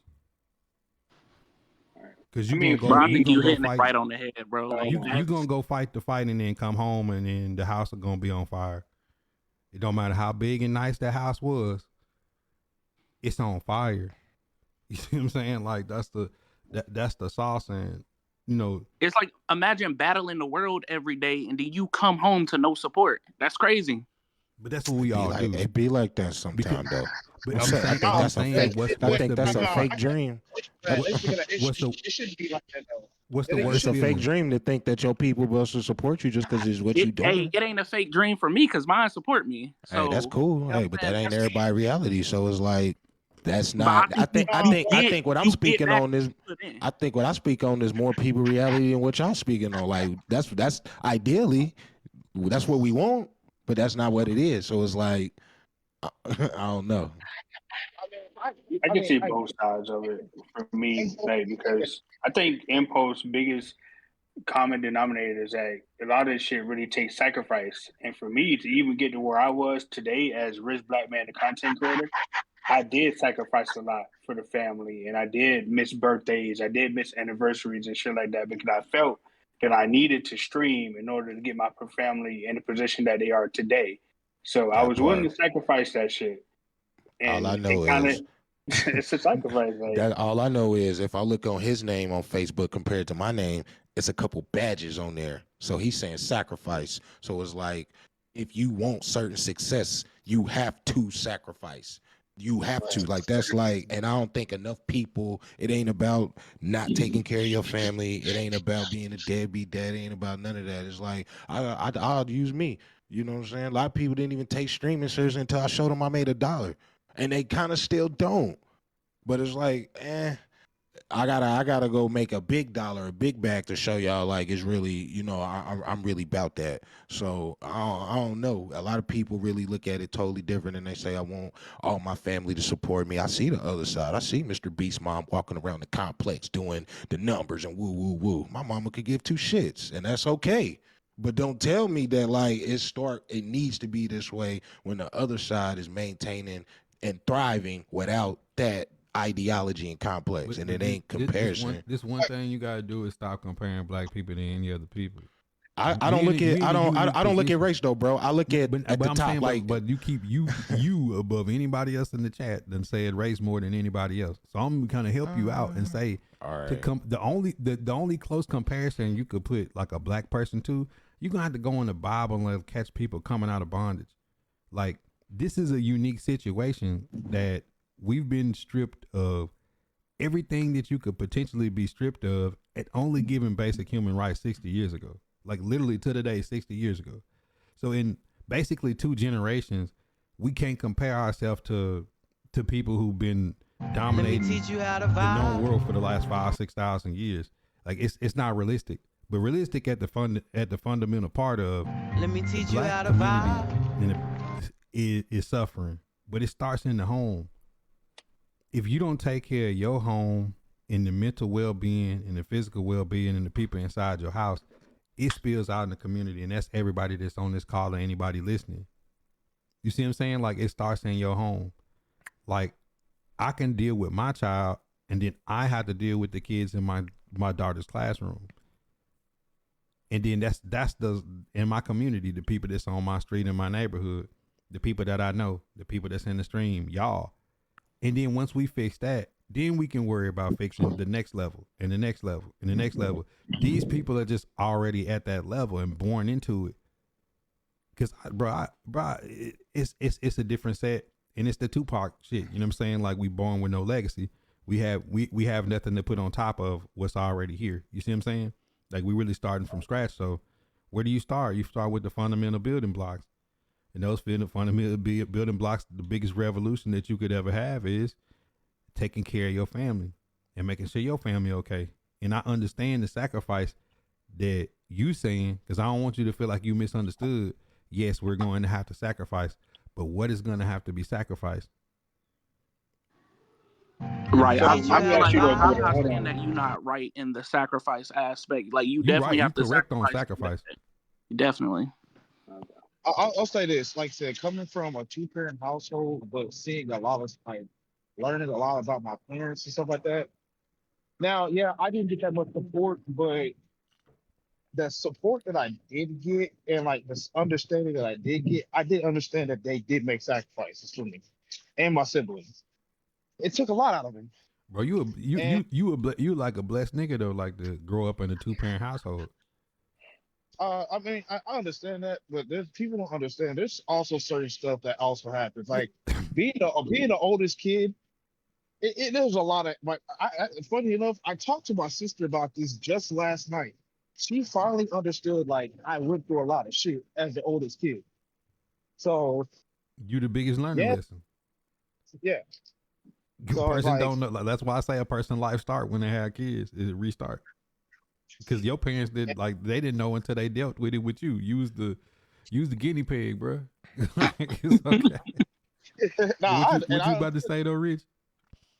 Now, I was going to ask you, like, even as I mean, I consider everybody a successful creator, but I don't think neither one of us can sit up here and say that as we was coming up in the content creation or just streaming in general, that we was all good for the family. Because I know for me, I can as I was sacrificing coming up, I can definitely sit up and say, hey, yeah, I was a bad dad because I missed anniversaries and birthdays and shit like that because I felt I needed to stream a lot more. So I was going to ask you, do you feel the same way as well? That at some point during your content creation, did you consider yourself being? It's cool to be a good streamer, but then I also failed at being in the house as well because I was streaming. Yes. So I just wanted to see if you was going to sit up here and say you wasn't none of that as you was coming up because the overall picture is sacrifice. This you streaming now, you're sacrificing. Like I put myself in the sacrificial position. Person had to come back home, sometime soon, and I might as well make that move now than later. So, Buddha, I understand what you're getting at, when it comes to making that sacrifice, especially for the sake of family. I mean, it's a lot to unpack because I understood wholeheartedly what Rich was saying because let's look at the structure part of it because I can answer a little bit more of Impulse's question because I know where he's gonna go with it a little bit. But when me and Rich got together to talk about some of the things, the black content creators that was under contract, the black content creators had more of their requirements for less money. So Let me teach we you was how to thinking vibe. like, yo, to keep up with the industry, we gotta outgrind everybody. You've been taught since you was a child that, yo, if you black, you gotta be twice as good. You know what I'm saying? You got that. That's something. That's all the truth, that- though. Big that's the facts. thing. If you black, you got to be twice as good. That's something that we've been taught, right? Yeah. But the reality of it is, in putting that time of grinding so hard, when you turn around and look at your family structure, it's a cause and effect that everything that's been put into the black family is something to destroy it. It's never been anything that's been set next to it to make it get better, right? So we have to understand what are we sacrificing for? When to answer your question about other nationalities, I can just look down on my street and I can see other nationalities putting money into things that matter more. A lot of times you see somebody black sacrificing and giving Let me money. teach you They how to spend on the vibe. worst stuff, and it ain't their neighborhood or community or their family. That's It just be the weird. reality of it, Let because me it's teach been you how something to that's been vibe. taken away for so long. Like most people want to get a nicer car, a bigger house. You want more channels on. When you just go back and looking at the sacrifice you should be making is on luxury. And I know that's what our black exploitation has taught us. That when we get that bag, I look at it. we got it. What Kanye say? Shit, first thing I did when I got a check is go to Jacob and spend $25,000. But it was the wrong idea. It's the wrong thing to do. I look at it like y'all said, how did I get on the money from the family structure? I've been trying to find it on my phone. I can't find it, but it's two clips. It was Joe Budden and LeBron. And I just use them because on any respective list, currently they're number one. So when I'm doing or seeking out something, I'll be like, okay, who is the best? And what do that audience, or how does that audience like to digest said thing, right? And then from that point on, you need to decide what sacrifice you need to make to get with your results. So if you want to go into world bodybuilding and get into the bodybuilding circuit in your region, you need to know you need to be in the gym 2 to 3 times a day. You need to be eating a certain way. Your family needs to know what goes in correlation to certain things. That is what I mean personally by like the sacrifice. And I don't think enough people want the success at the end of the road. It sound good in conversation. It might even be good during the journey, but how many people like really actually make it? I just named 2, LeBron and Joe Budden. Okay, celebrities, so kind of like exceptions to the rule, but it's like if we gonna lean on you know better, you do better. If you got all the information all over the web and on these smartphones, why is not more people utilizing it? But let me be a little devil's advocate a little bit. Like Hey, you what said do you that they're the sacrifice? exception. They're the exception to the rule. You said they're the exception to the rule, but we don't know Kinda. what they had to do. We don't know LeBron, what they I had to just do to use get I there. just live on their words when LeBron said JJ Redick asked him, what does it take to be the best? And the first thing he said, it is a lot of selfish sacrifice from your family.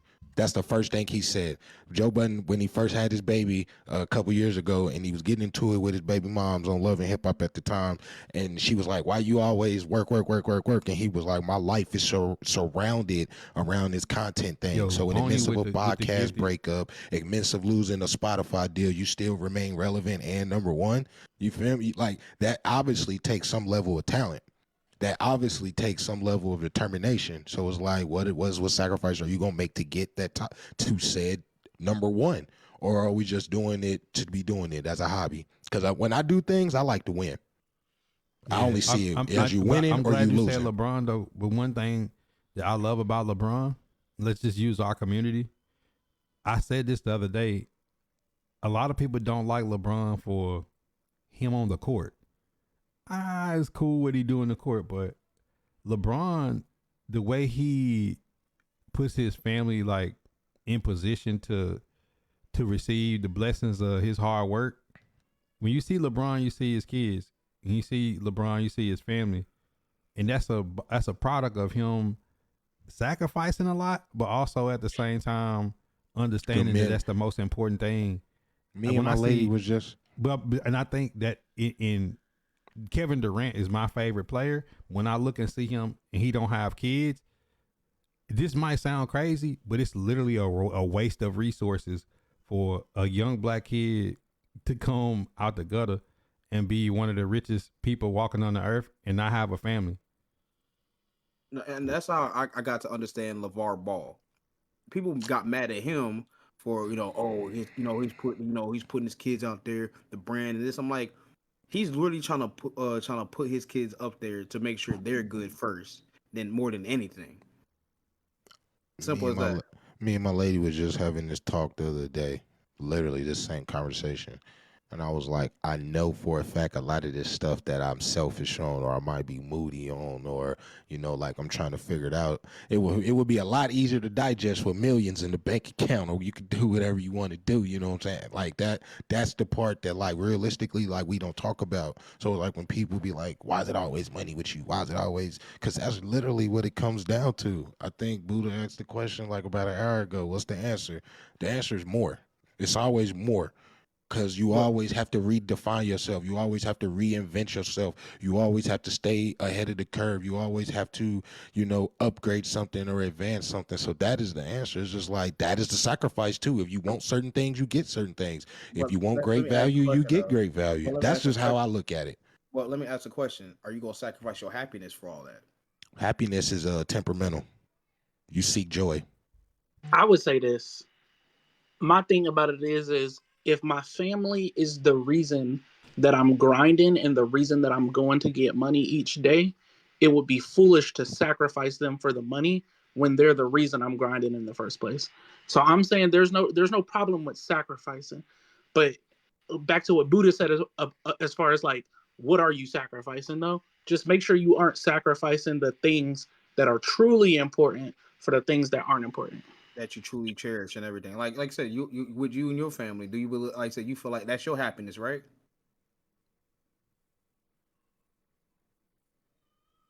I just got back with who we at. My daughter was yelling in there. I was like, what is she doing, man? Oh no, Boney was talking about like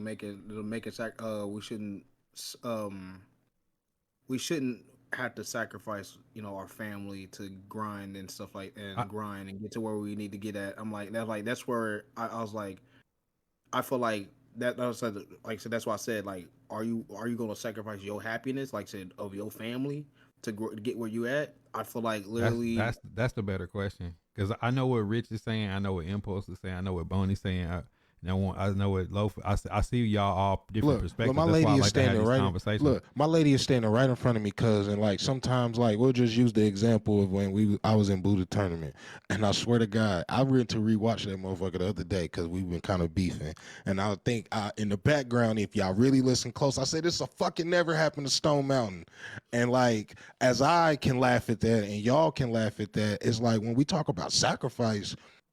Do you want to be Kobe or do you just want to be a team with a jersey? And that's what I don't understand. Enough people is talking about their families and their feelings and all that's cool. Do you want to be Kobe or do you just want a jersey? Ain't nobody talking about dominating. Ain't nobody talking about winning. Ain't nobody talking about creating an ecosystem except for Buddha. But it's just saying, like, that's what the sacrifice is. I think that's the problem. We compare ourselves to other people instead of worrying about ourselves. When you start go ahead. I don't compare myself to nobody else. I mean, I'm on the impulse train. Like, when I think about Rich Black, I want to be the biggest and the best Rich Black man ever. Like, I'm not really out there trying to compare myself to the Buddha or the Stone Mountain or Dr. Disrespect. I mean, I'm on the impulse, like, bro. Always more. But the question you asked me, Richard, always sit with me is, we have to find a way to understand that, like, sacrifice ain't necessarily one permanent thing. Sacrifice can say, yo, Madden is about to drop, baby. For these next 6 weeks, I need to tap in what you need from me before and after and during. Sacrifice could be Boney saying, you got to be able to balance it though. I'm at a point now where I can still stream and still balance the fatherly life as well. I mean, I wasn't at that point when I first started, but now I'm at that point. Luckily, I made it out to where I can sacrifice still streaming and still be there for the family as well. But you got to be able to balance it out. And I think once Boney or whoever gets to that point, once they realize, hey, this is more important, then they kind of like pivot towards the family and find a way to still do the streaming or whatever else they want to do in life and still be there for the family. Right. I'm not saying don't grind and don't I do know what you you have grind. to do for your family. What I'm saying is that like if my family is the reason that I do the stuff that I do, then it doesn't make sense to sacrifice them in order to get a certain amount of money because they're the reason I'm grinding for this money. And then you say Kobe, to me, Kobe is a terrible example. You know what I'm saying? You know what I'm saying? Rest in peace. But the thing about it is that like, yeah, he grind for all those years, you know what I'm saying? But he didn't get to enjoy retirement with his family. You don't know how much time you got left. You don't know how much time your family has left. And for me, they are the most important thing. So if I can spend time with them and still live a comfortable life and still build for the future without being on the road, like I said, I was an over the road driver. I wasn't a local driver, over the road. So my thing about it is if I got to sacrifice, say, $10,000 a year for a short period of time and budget better to be there for my family, I think that's more important than what I see as a short-term gain of money. You know what I'm saying? Sacrificing my family. Yeah, and I understand that too, because like I said, my purpose, like I said, ever since I've been with my girl, I shifted from I want to grind and just be successful to I'm doing everything I can, like I said, from my IT degree to all this stuff because I want to be able to share it with my girlfriend. Let me teach you how to vibe. Like that's where my purpose has gotten to at this point. Like like Rich said, it is a balance, and like what someone said in the chat, you can grind so much, but you can't spend it all in a lifetime. You're not supposed to, like I said, you're supposed to work. You work to live. You don't live to work. I can agree with that to a degree. I can agree with that to a degree, I guess. I just don't think enough people take it serious. This is a fun conversation just because, like, me and Rich had this conversation all the time. And I think the biggest vehicle is you can't outgrind the industry. This industry was set up where people who don't look like you could do less hours, could get more push and get more money for the same work you do that you have to work double the time for. So the question starts becoming is the sacrifice is the realization that me and Rich came to is we can't grind our way there. We got to change and sacrifice and figure something else out. That's when Ant came in the fold. And Ant had this model is if we can't stream 8 hours, like you name it streamer, let's take the 4 hours we got and spend less time live and more focus on offline content, on ways to build the brand, on ways to do things differently. Because I also think that's I mean, cut you off. Only Facebook creators had that model. Because like you kind of always had to push the offline content on YouTube or Twitch. Like that's the only way people was gonna find you. So like I think that benefit of so many people finding you live like was a missed window. Yeah, I mean, but also we talking about an industry that we wasn't necessarily in when it started. So we coming in on the back end, we coming in late. A lot of these things we don't understand, but we see something that we could be good at, something that we enjoy. And just like everything else in life, when you black and you get to a certain level in the industry, you start to realize where the glass ceiling is and what you need to do to not be trapped. And because I mean, it's like the player. When you're a basketball player and you're in the projects, we use LeBron. I want to get to the NBA.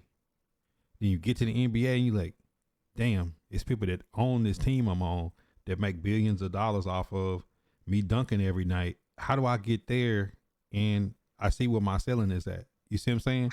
So I apply that to content. I can't be frustrated that the industry is how it is and we came in at the time we came in.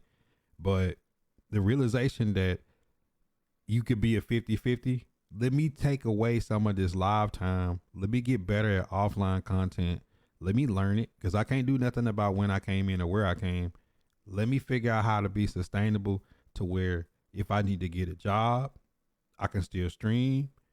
I can still put out offline content And hopefully the perfect balance is one day you'll be live because you want to be live, but your offline content drive it to where you have the time. Like this weekend was my sacrifice to say, it's the first week of spring break. We want to take the kids to the aquarium. Let me record and edit and take the sacrifice of staying up late a couple of nights and post dating some content to where when I'm out of town, something I didn't know before, an acquired skill from learning of bumping your head against the wall of feeling like, I need to be live. I ain't going on that trip. No, I'm going on the trip. It's a video going to upload at 8 a.m. by the time we hit the highway and we on the road good. And another video will drop the next morning at 8 a.m. And I'll have 5 reels in my phone that I could just post at any time, down to the caption of Let what's me going to teach be you how in to it. vibe. The sacrifice is I stayed up a couple of nights and took some extra time throughout the week to build that. That's what we got to learn, that it don't necessarily mean being away from your family and not being in that experience. It could be cutting back some shit in your life that you don't need. It could be getting a less expensive gym membership. It could be getting a little less of a car. It could mean not getting a haircut every week or buying clothes once a month or getting your hair and nails done weekly. A lot of the things that black people have that are things we feel we need are really shit that we don't need, and it has no value to our community or our life. It's really detrimental things. I feel like literally, what you're talking about is basically going towards the priority order. Literally, what it is. I mean, the first What thing we a prioritize. nigga need to do when they get some money is they want to get a thigh bitch, get a chain, and get some weed. You know what I'm saying? It's like these are all things that don't serve you. You see what I'm saying? Yeah. So on the side of it, as a culture, when it comes to things, we got to understand that we have to prioritize and sacrifice, but we got to sacrifice the right things. I think we've been taught to sacrifice the wrong shit. Be a grinder, nigga. Be a hustler. Go out there and get the paper, man. You'll be with your, yeah. And then the streets raise your sons, and then we see what happened when our sons was raised by the streets and by this culture we live in. We done lost these niggas. They gone. I think, and that's the point that I've been making, is that like it doesn't matter where you get financially if those children don't see the value in, you know, the building the family unit, spending money responsibly, all that. You could set them up for whatever, but if they spend money, they like, oh, I need the new Jordans, I need the new fast car. If you teach them the right way, I don't know. Maybe to me it sounds like it's a lot of limits here. If you teach someone when if you're you not own there. your business, if you own your business, you can take your son to work and teach him the business and teach him the value of the dollar and teach him that grind and that sacrifice you make and why you do and make said. But you're assuming that he's gonna listen to you when you haven't he's gonna been grow there up to physically. be his own man. So you can't determine that. Agreed. That's why that is the sacrifice when you're trying to build a legacy. It is beyond you. You build something that's bigger than yourself. I'll just use Impulse. If Impulse Productions get a call from Warner Brothers today, I've completed the mission, regardless if I ever touch a dollar. Now my son got a bag that he might be able to touch, lean into, have conversations with. He ain't never got to go clock in for nobody. You feel me? So it's like, I don't know. I look at that as limits. Like I'm done limiting myself to what there is no limit. So if I feel like I can do it, I can think it is gonna happen. That's a true statement, but I also want to keep in mind that like if I build a legacy for my kids, but I don't teach them how to maintain it or grow it or add to it, then I failed the mission. Because we look across like pretty much, you look through Hollywood, you look through, man, these rich people kids turn out to be some horrible people because they wasn't in their lives growing up. Right, look at the cycle of generational These are these wealth. kids these fentanyl overdoses. These kids cocaine overdoses. These are these kids strung out on lean and pills. This pilled up generation because they left by themselves and nobody really taught them how to add to it. One thing I can say about my dad is I know he was at every game he could be at. I know he taught me how to do a lot of shit that niggas around me, even though I was in a single parent home, he taught me how to do a lot of shit that a lot of my friends didn't know how to do. I got to college and niggas didn't know how to change a flat tire or change a battery on their car or remove a windshield wiper off of their car or jump start a car or just some like basic man shit.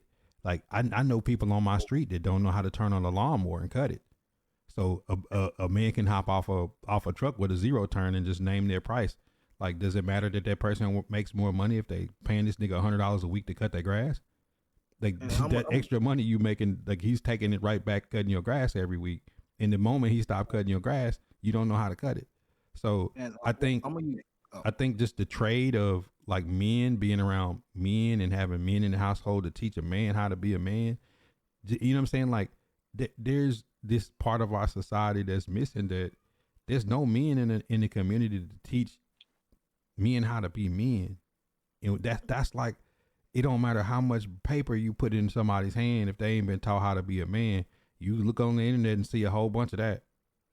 And across socioeconomic situations, we see fatherlessness in homes leading to exactly what Buddha was just talking about. I'm gonna even use me as an example. Like I said, like I said, 2-parent household, but my dad more worried about trying to buy my love and stuff like that, instead of, you know, trying to really teach me how to be a man. I had to teach myself how to drive a car, had to teach myself how to worry about finances and like how to budget and everything. Like I said, you can be your own man, but then you're gonna think back to like, damn, you know, I wish, you know, my dad, you know, taught me more stuff than what he was trying to teach me. And even then, like from my dad, his dad, like he felt, my dad felt like his dad didn't, you know, wasn't there for his whole life. So now it's like, you got that systematic, that idea of, oh, well, like I said, especially for my dad is like, oh, I turned 18 shame, and then brother. boom, you know, that's it. You know, you're not supposed to be there emotional support. You're not supposed to be there, you know, just to be there. And that's why I said when I became my own man, I still think about, damn, I still wish that my dad was still, like, you know, was still there after the fact, instead of just, you know, talking about some, like, said, oh, you grown, all this other stuff, you can handle your own. I'm not gonna lie. Nowadays, at the age of 18, most kids are not ready for the real world still. No, they're not. They're underdeveloped by the system that we live in. And one thing I say that I add to that is, you know, I try to answer questions as we go through these conversations, and that's the difference between other cultures and our own impulse. And it's the one thing that was in my book. I wish I had that damn book. I got one thing too. I got like 2 things. Yeah. Okay. Well, I was gonna say one. It seems like for impulse, for his situation, I could just be wildly guessing anyway. But it seems like with impulse situation, it seems like he is out there sacrificing, and he is explaining and communicating to his kids of why he's doing what he's doing, and he's also kind of like incorporating them into the grind. So to me, it don't even feel like he's even absent or anything, because it seems like he's incorporating them into the grind, and I think that's great as well. And I don't think, and you know, kids are very resilient. So as parents, we got to like kind of like think that way as well. That kids are gonna be able to get over it. They gonna understand. They can think for themselves. And I know everybody always go and grow up and be like, hey, I wish my dad was a deadbeat as well. So I ain't even grow up in the 2-parent house. So my aunt raised me. A woman raised me. So I ain't even mad that my dad really wasn't there. And everybody be like, yo, I wish my dad would have taught me this. I don't wish my dad would have taught me shit, because I was able to grow. I was able to become my own man. I was able to think my own way. And I think I'm way better today and better off, and grew up way better off because he didn't do anything for me. Like, Let me teach I you didn't how have to to like vibe. depend on him and do this and that. Like, Are I'm you glad in he didn't show me nothing. Are you in communication with him now? No, he didn't pass away. I mean, I never really was in communication. We even stayed in the same city. He ain't really like, he would reach out, but he wouldn't like reach out, nothing like that. It was always on. I was in a position where he would like come to me and ask me for stuff. But I mean, he couldn't. There's nothing. If your parents ain't there, there ain't nothing that they can show you on how to be a better adult or be a better kid, Yeah, because they couldn't even provide the example themselves. He So, probably did you a favor not being around, because he wasn't involved in your life. yeah. I mean, But what I'm saying even is that I applies to wouldn't love, look though. at that and think that, like, you know what I'm saying? Because, for example, with you and your kid is not, because you're a good example of a father, I hope, you know what I'm saying? From what I hear from what Buddha's saying, your kid is better off with you, though. Even though your dad wasn't a great example, you would have been better off with a dad that was more like you, though. You know what I'm saying? So as good as, Right. you know what I'm saying? Because for me, for example, like I grew up with just my dad, you know what I'm saying? But if I had a mom, if my mom wasn't, on drugs and stuff and could have been in the picture, I would have been better off with her in the picture, you know what I'm saying, if she was in her right mind. But it's like, thankfully, she wasn't there in the picture in her wrong mind. But that's not to say that I wouldn't have benefited from having a mother that was in sound mind in the picture. I mean, you would think so, but that's what society kind of like throws at you that, hey, if your mom was in the, and I mean, I ain't talking ill, I'm just making an example, but if your mom was in the right mind, then your life could have turned out like this. Like that's a lot of hoping that things could have turned out for the better if she was in the right mind. But you got to look at it for face value. Unfortunately, she wasn't, but you still turned out to be a great person that you are today because of it. Yeah, I mean, that's just the hand that you was dealt, unfortunately. Yeah. And I get it if you look at it from a personal standpoint, but like I said, if you look across socioeconomic situations, if you look across a race, the people that are winning the most are people that come from 2-parent households. And the single parent households, especially with the lack of fathers in the home, lead to every negative societal situation that you can think of. And that's not a coincidence. I don't know. Tone hit it right. Tone hit it right on the money in the chat. He said they could show you what not to do by being bad parents. And I'm not gonna lie, my parent, like I said, looking at my parents, yeah, they made. Like I'll say it like this: they made mistakes. They didn't raise. I feel like they could have raised me a certain way, but at the end, well, like I said, he hit it in the morning, but at a certain point, they were bad parents and stuff like that. But it's like what they teach. Like I said, what you learn from that is. And I say it to this day, I will say this: I will never treat, if I have kids, or like I said, with my girlfriend's kid, I will never be a parent like how my parents were. Simple as that. But this one thing though is like the things that happen bad with my parents, I don't necessarily blame them, or I don't put all blame on society. I just say they happen.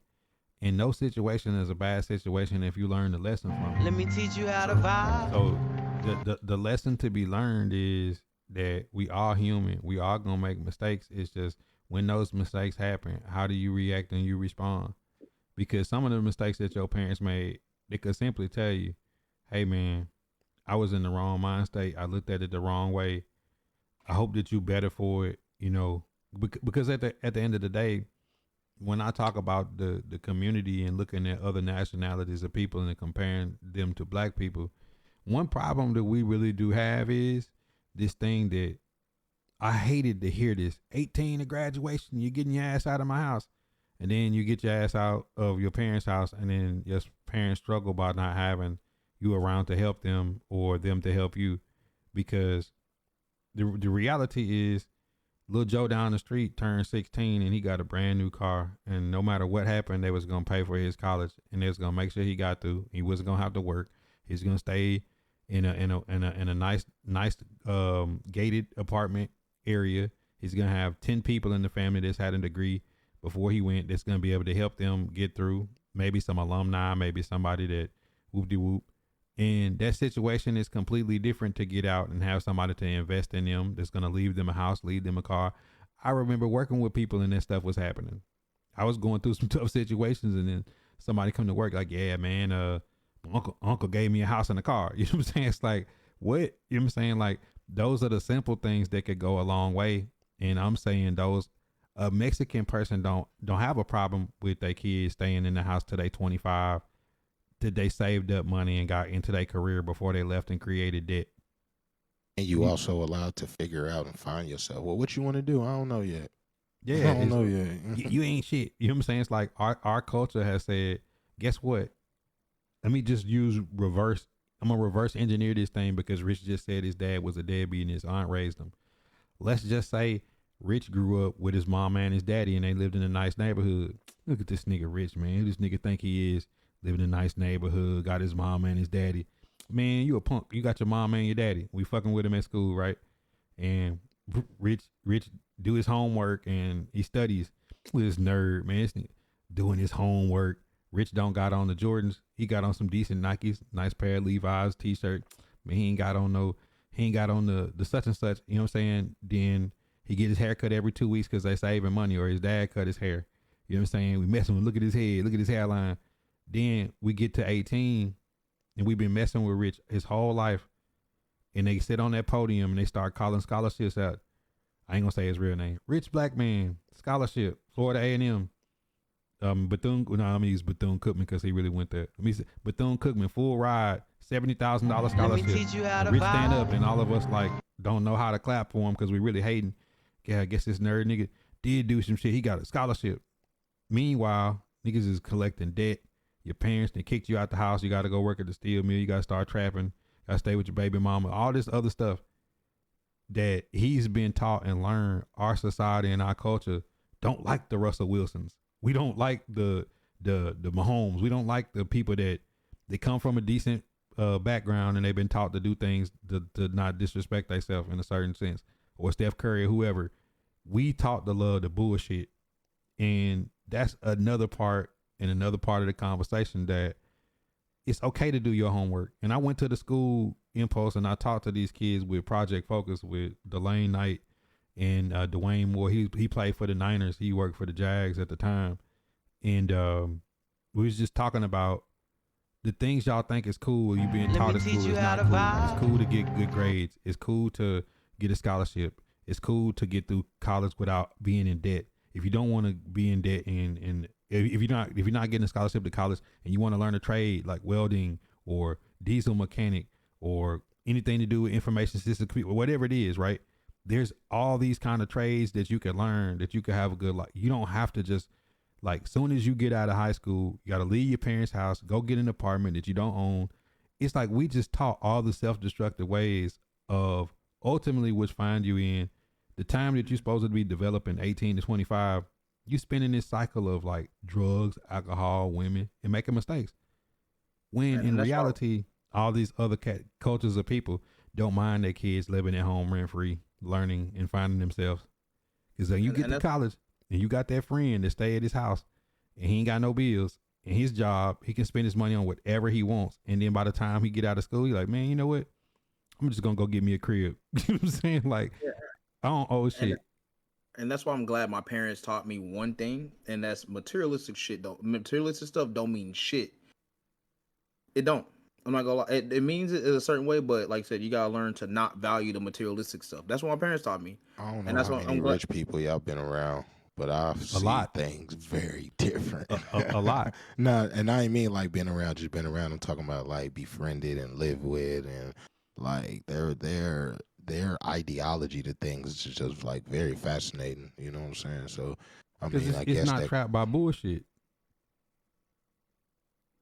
But You it's gotta think also about, not a glass ceiling over a lot of people's head that's not black.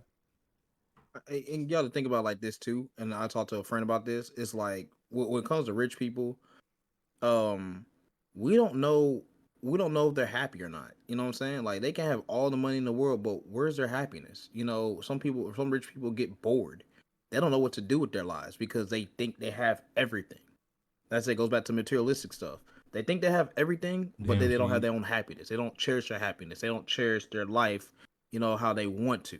They think about, oh, what's the next thing, you know, how to make more money, instead of thinking about, you know, mental health or, you know, other stuff like that. I think the thing I got around from being around rich people is they don't value the same things that a broke person values. So just to answer your question, I've been like when I had my route, I had 155 contracts. So every contract that I signed was to somebody who was a decision maker or owned their own business. A lot of in Alabama, like on my route in this city, it's a lot of millionaires that you would never think is millionaires. So I'm gonna just use this one guy in specific. He had a business, an electrician, like they made electric coils over by the airport. And this guy had some plain glasses, used to wear a flannel shirt that looked like he got it from Kohl's with some Levi's, some of them hiking Merrell shoes. It was old. He had like this old 1996 F-150. It was clean, but it's like, it's like one of your granddaddy's trucks or something, right? And no tint on the windows. Dude used to pop popcorn and drink the coffee out of the cafeteria. And then when the day I found out it was his business, when he was signing the contract, he was always the nicest person that worked there. And this dude didn't have like the nicest car. He didn't care about none of that shit. All he was focused on was making a great work environment for the people that worked at his job. And he had got like an award while I had him on the contract of having like his workers was the happiest workers in the city in the industrial area because like they had free PPE. Like he paid for their uniforms. He always had like, he told me, he walking me through the plant. Like, you know, I try to make sure that we got free snacks and free food. I don't ever want nobody who messed up their check or whatever to be here hungry and can't eat. He's like, you ever had somebody work at your place that's hungry? Like, that's the worst worker to Let me have. teach you how to vibe. So he had all these things, like he would do these Christmas bonuses, all this crazy stuff, right? This dude would literally make the most like, happiest work environment for his people. And he's like, I always make money like this because the people that work for me is happy. This is what rich people do. They sit back and think about the long-term goals of what they want to accomplish. A poor person or a person in poverty, the rest of us, you really can't see past your hand.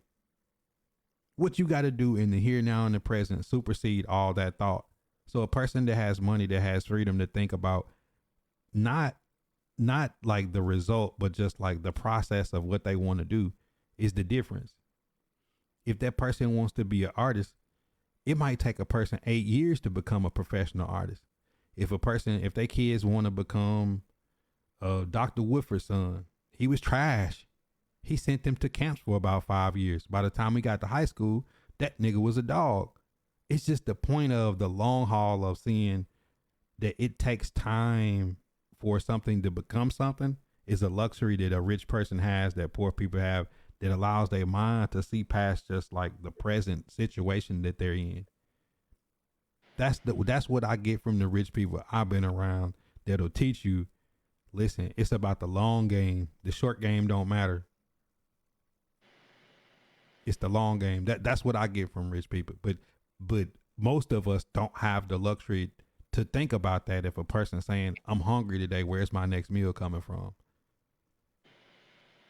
Right. I would say that that's where I think Impulse is kind of like on the right path, right? Where you think of like clinical psychology and you think that people are, you know, they're goal oriented, we're goal driven.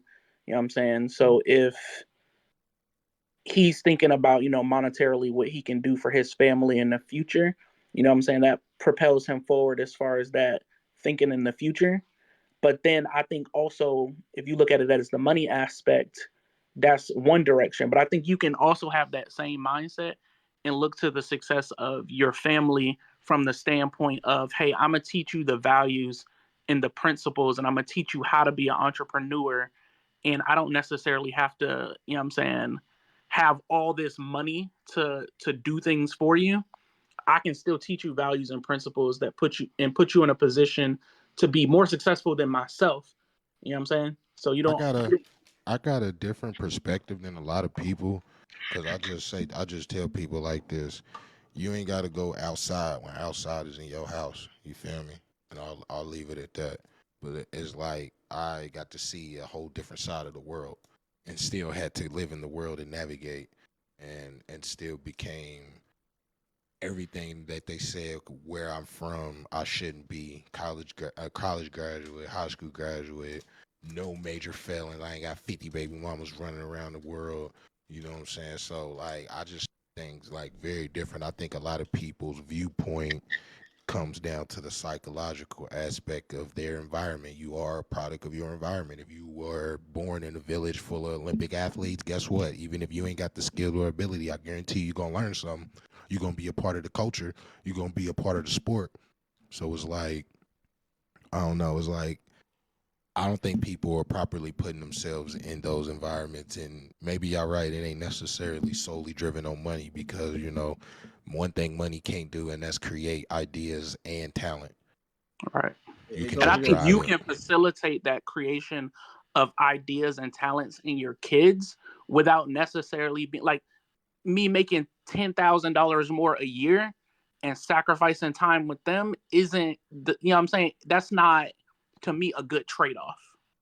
So I think you gotta find which your boy, I forget his name. He was saying find a balance, and I think that's what I've done. I found a balance where I can, you know what I'm saying, provide for my family. I'm going to school to be able to provide for them more in the future, and still be able to be there for them each day and guide them in this life so that they can be creative, so that they can, you know what I'm saying, be better than me. I mean, everybody got a different trade-off. I guess to me, that would be like I didn't accomplish my goal if my only success is to say like my son's gonna be in a better position. That's not my life. That's his life, and he's still gonna have to grow and become a man and make his own decisions. So it's like I just see it a little different. I don't know. Yeah, But I'm not saying I'm standing still. not, you know what I'm saying? I'm still moving wrong. forward. It's not wrong, but in one part of what you say, Impulse, that maybe that's the scary part about this universe we in. Maybe that's your sacrifice. Maybe that's Bonnie's sacrifice. Maybe it's mine. Maybe our generation's sacrifice is nobody sacrificed before us. We're going to have to fall on a sword so our kids can take it to the next level. Because somebody somewhere has to do it. Because the realization is I might not hit all the dreams of where I might go, but I've come to the understanding that my daughter can play mouse and key. My daughter can edit shorts and long form video. My daughter understand more about content at 8 than I did before I started this journey or halfway through it. You see what I'm saying? So it might just be by the time that in the next few years, she might be bigger than I ever could dream to be.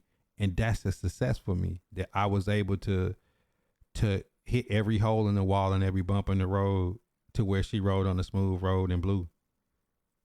Because ultimately, even if I reach my life's goal, which is to leave them a legacy, in some kind of way I did. Like that's my viewpoint, is that once I had kids, like a lot of my dreams is their dreams, but I don't live my dreams through them. If they want to do something completely different from what I think, then I'm there to support it. But in reality, I have to look at that and say, like, did that's my goal. My goal is to be able to leave my kids a legacy where it's easier for them to achieve and keep their mind focused on their dreams, and not just so much of just going on this rat race or this regurgitated cycle to do the things that they love to do and how to accomplish their dreams. If that makes sense, because I done lived my life, and by scientific terms, our lives is capped at 120 years. My grandma died when she was like 94, 95. You see what I'm saying? So if you live to 100, like, you're exceeding the standards. Reality is the average person between, 60 to 70, they're up out of here. You know what I'm saying? Looking at my family, bro, I'm in the cycle of life where I should be enjoying my family. I should be trying to grow and give them something. And you know how I say about Madden, if I'm trying too hard at it and I just can't naturally do the things and structure it in a way where it makes sense, then I'm being counterproductive. I think it's a way for us to hustle and grind and be ambitious, and also at the same time put our family first in teaching them the business of what we doing. And I think we have to enjoy doing that. I think my dad did a good job at that. You know what I'm saying? I think my mama did a good job at that, is teaching me everything they knew along the way. Because they maybe couldn't give me everything that I wanted or needed, you know what I'm saying? But at the same time, teaching me the skills through a life that they learn and the lessons that they learn is just as important as giving it to me, you know what I'm saying? Because once it's there, you can't unsee it. It can't be taken away. Yeah, and like we just need to cherish the one thing that I learned also in life when it comes to stuff like that. Cherish the little things. Cherish the little things. That's all it's about. You cherish the little things more. Like I said, I think we take it for granted though, Lo. Yeah. Like I appreciate having a conversation with other men that we disagree on certain topics, but we ain't stabbing each other in the neck. You know what I'm saying? Like, we all learning from each other and we growing. I appreciate these situations, because reality is this time next year, I might not be in a position to be able to talk to other men that's doing something similar at the same time. Like, just think about the things in your life that is the most nostalgic moments that you know you can't get that situation back. You can't get high school or college sports back. You can't get you can't get them road trips with your friends when y'all was younger before y'all had families. You can't get that single portion of your life back when you could just do free float. You can't get back that part when you and your person was dating and y'all didn't have kids.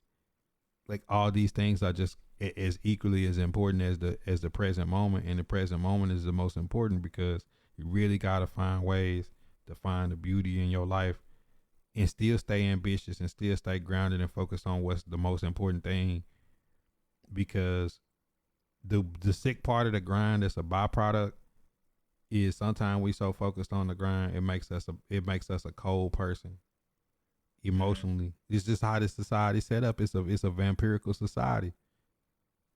It's Like I said, it sucked the life out. Like some of this stuff that we do suck the life clean up out of you, and it's unhealthy. Like, I could play Madden and have the most viewership and the most people chatting, the most people sending money, and then walk out of this room and my kids say something, what?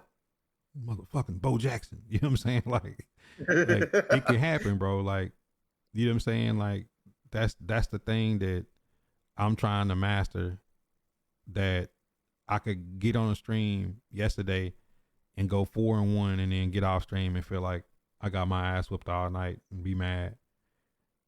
High blood pressure, stress. You know what I'm saying? I think the we all are right in our own ways. Yes, somebody do got to sacrifice impulse. Yes, Boney, your sacrifice could be in a different way. Yes, Loafing, you could find a different purpose for how you want to approach Let me teach you how to things in your vibe. life. Yes, Rich can question about the times where he wasn't balanced, and looking back on it, what he could do different and how he can apply that to the future. And in myself, yes, in the present moment that I am in, this is my transformation to the next stage of my life, my next life cycle, that may mean less live content, more offline content, more things in my IRL mixed with the family, and me appreciating those things and being nicer and being softer and being more engaged into the moment. Like, you know what I'm saying? Because I get what you're saying. The grind, bro, the grind can suck the life out of everything you do. You know, that's why I had to take a different approach with streaming, because, like I said, I feel like I lost, you know, it's not, it wasn't the niche of like retro gaming. It was like I forgot why I did it in the first place, and the reason why I did it, and Anthony, people don't know. They might understand. My parents were gamers. They were playing NBA Live 04 together. Like, that's where I feel like my parents found that love for each other, was through gaming, and with that, you know, I love retro gaming now. I also want to be a video game developer because gaming was a big part of my family. That's what brought us together. And that's what I cherish so much about my family still to this day, is that, you know, that type of stuff, like I said, like gaming and stuff like that, was able to bring us together.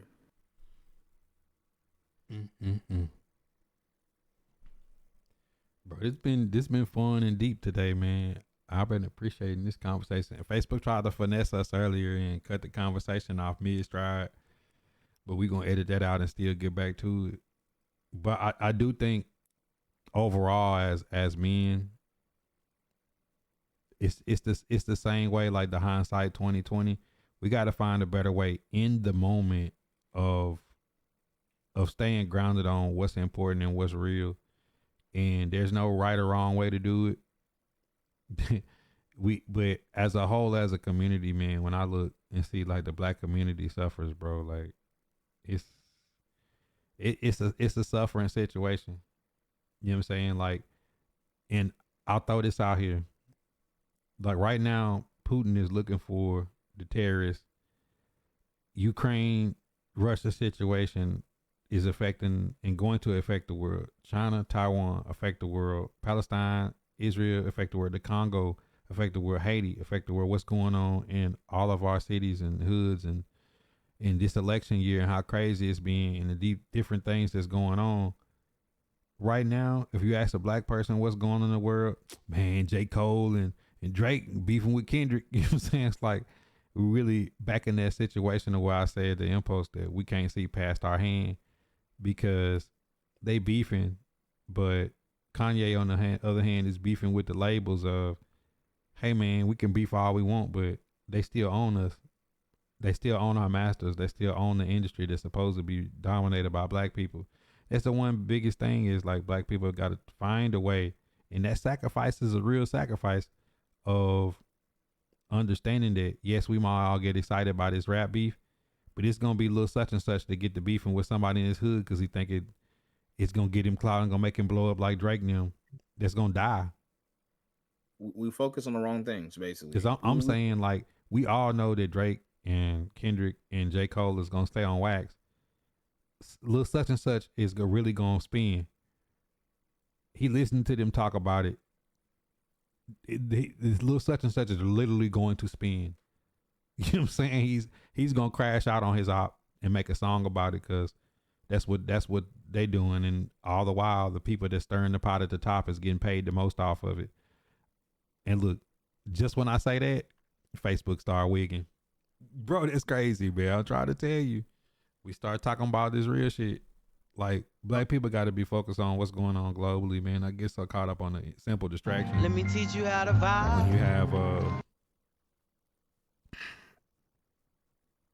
and that's why another Let me part teach of you what how me to and Rich, vibe. Vibe Nation, and we all try to put forward is I always told Impulse it's going to be hard for him to do content because he don't fit the mold. You're a heterosexual male who has a family and you like to compete and put out content. Like you don't fit the mold. Let me the mold teach you how to vibe. somebody who's going to be, pretty much ignorant with whatever come to their way. That's so crazy to me. It's like My boy like you said, said wait. No, Cheer up, I was nigga. sitting Like, here.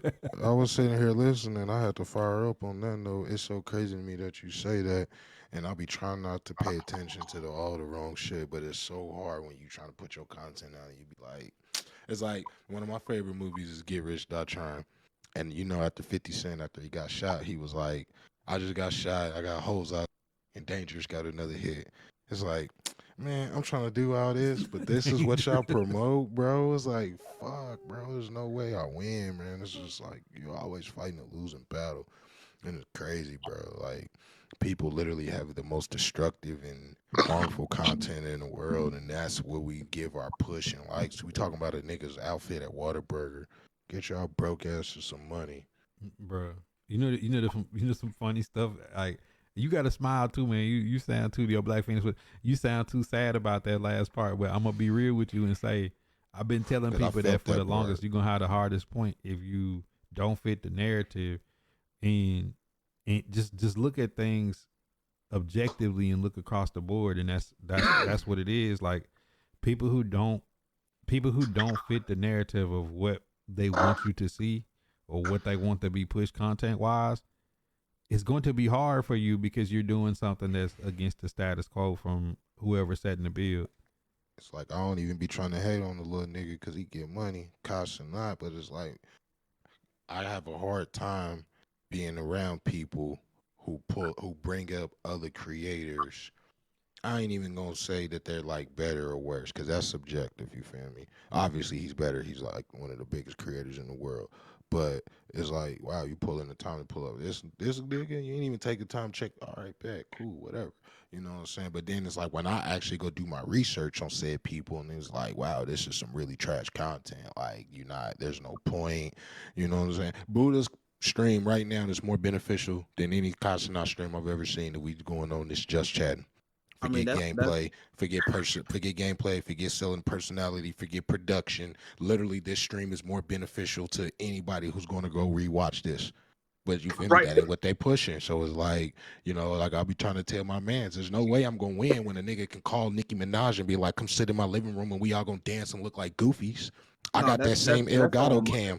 You feel me? I got OBS just like him. Nah, impulse. I ain't gonna lie. That's based off my generation. Like, so I'm 28. That's my generation. That they've like they focus on the wrong things. They rather worry. They have short. My generation has Tide more Pod short babies. attention spans than anything. So that's what also causes though some people's content to make it look like, oh, well, my content might be trash. No, it's my generation and their short attention span. That's all it is. They rather they want to worry about what's really fun, and they don't understand. Like I said. That's why I said I like Buddha Strings, because, like I said, I understand where where he come from. Like I said, he may be older than me. No offense, Buddha. You ain't, but Who look younger? I like Buddha like 40. Let me teach I you still how to look younger than all vibe. you niggas, man. Stop it. Yo, isn't it deeper than just content creation though? Because look at our community. Going back to what you said earlier about like we hate the Russell Wilsons. We hate, like, for me, like, I grew up a corny nigga. I'm not gonna hold you. Like, I was a nerd. I went to school. I got good grades. You know what I'm saying? I was in drama club. You feel me? Like, I'm corny, but it's who said that's corny though? But that's what I'm saying. Our culture that's the is point off, that I'm making. off base on what should be corny and what's not. That's the point that I'm making. It's based on what you like, because it's like there's no actor on TV that didn't go to drama class or acting class or stage coaching. Exactly. I'm just saying, but if you like said person, you ain't gonna trip on him. We'll say, dude, buddy, who was dating Lori Harvey. We like him. He was in Snowfall. He was cool. Y'all don't like Jonathan Major so much. Well, he was dating that white girl, and that's what he get. So it's like we determine stuff based on if we like these people, and we don't even know these people. You feel me? It's like that's so crazy to me. That's crazy to me. So like growing up, even like you are the people that get like bullied. You're the people that like, you know what I'm saying? A group of people like come after or like talk shit about, and it's like you're not like promoted or celebrated. You know what I'm saying? Like in that moment in like high school and shit, you're not the dude that girls go after and shit. You feel me? Like even if you got something to offer. Out of jail.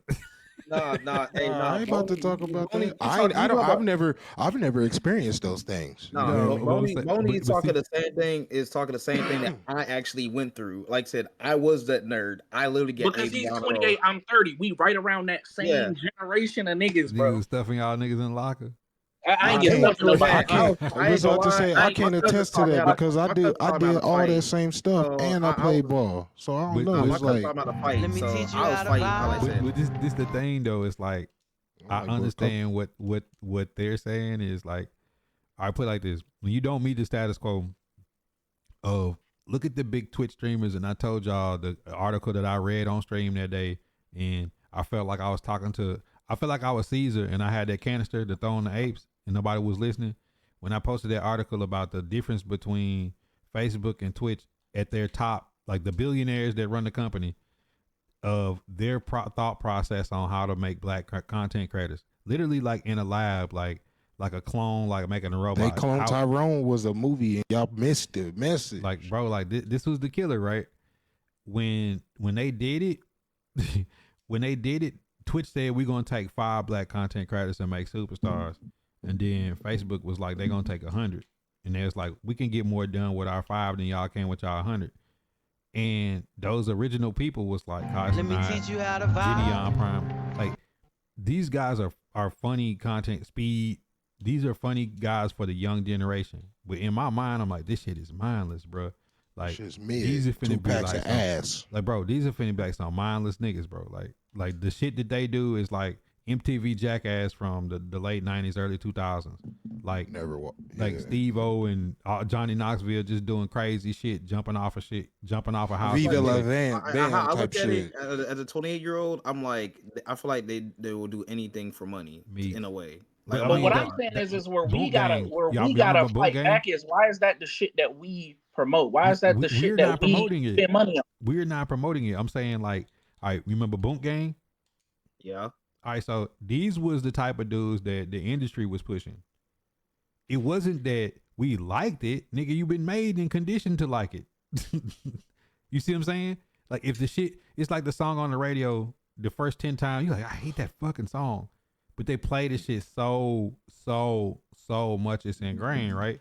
That's what they did. I just stopped listening to the radio. But I'm saying like if it was if it was Farrakhan or if it was what's the nigga that's always mad Shit, it was Dr. Nas on the Umar, radio. or if it's Billy Carson or Dr. Sabi or Dick Greg, you're not gonna see that on your algorithm. They're gonna do everything in human possible to take people that's having, whether you agree or disagree, intellectual conversations. They're going to try to remove that out of your cycle, right? So the Oh yeah, same well, thing. they already proved that. I mean, with the can I bring this up, Buddha? Remember when Facebook shut down during the pandemic and we didn't know what actually happened, and apparently there was a whistleblower about that mentioned about how Facebook would rather push the negative shit than the positive stuff. Duh. But I'm Facebook saying is like built it was off based emotional on reaction though.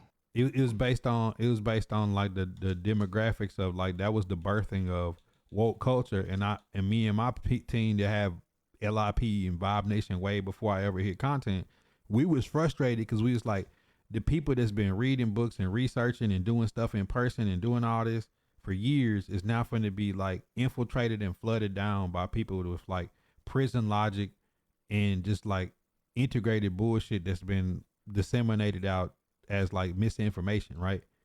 So you have all these like dumbass conversations, and my realization was this was a overall plot to say we're going to take the most mindless shit and force it down your throat. And the only way that I seen that and that's how I met Rich. I met Rich and then I was mad at Rich and then we got cool and we had a conversation and I was like, wait a minute.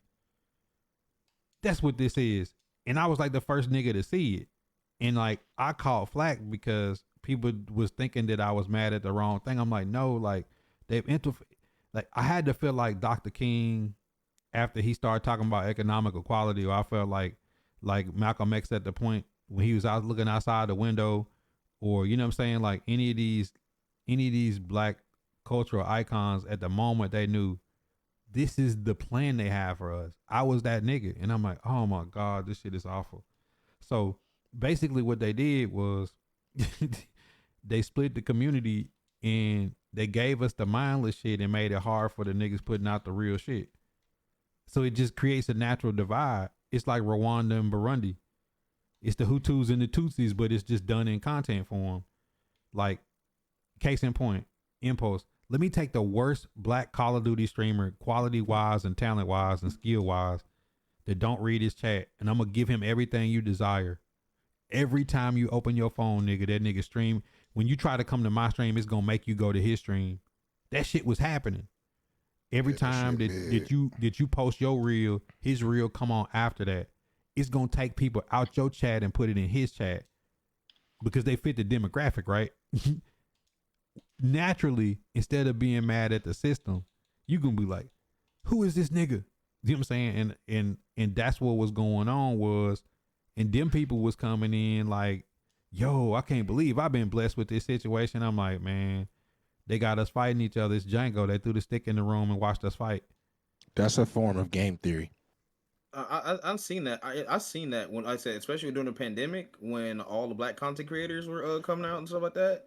I was like, I looked at it, I was like, oh, I actually love that. I'm like, oh shit, there's an influx of content, bro. black content. They grassy I knoll feel me, like, bro. Y'all remember? I feel like that. I missed that way. Impulse, they grassy knoll me, bro. I'm sitting there like, wait a minute. I said, they, bro, Impulse. They had, how much was it, y'all? Was it $50,000 or $100,000 Apex tournament they had? I think it was like 100,000. I think it was $100K, bro. And they had King Richard hosted, right?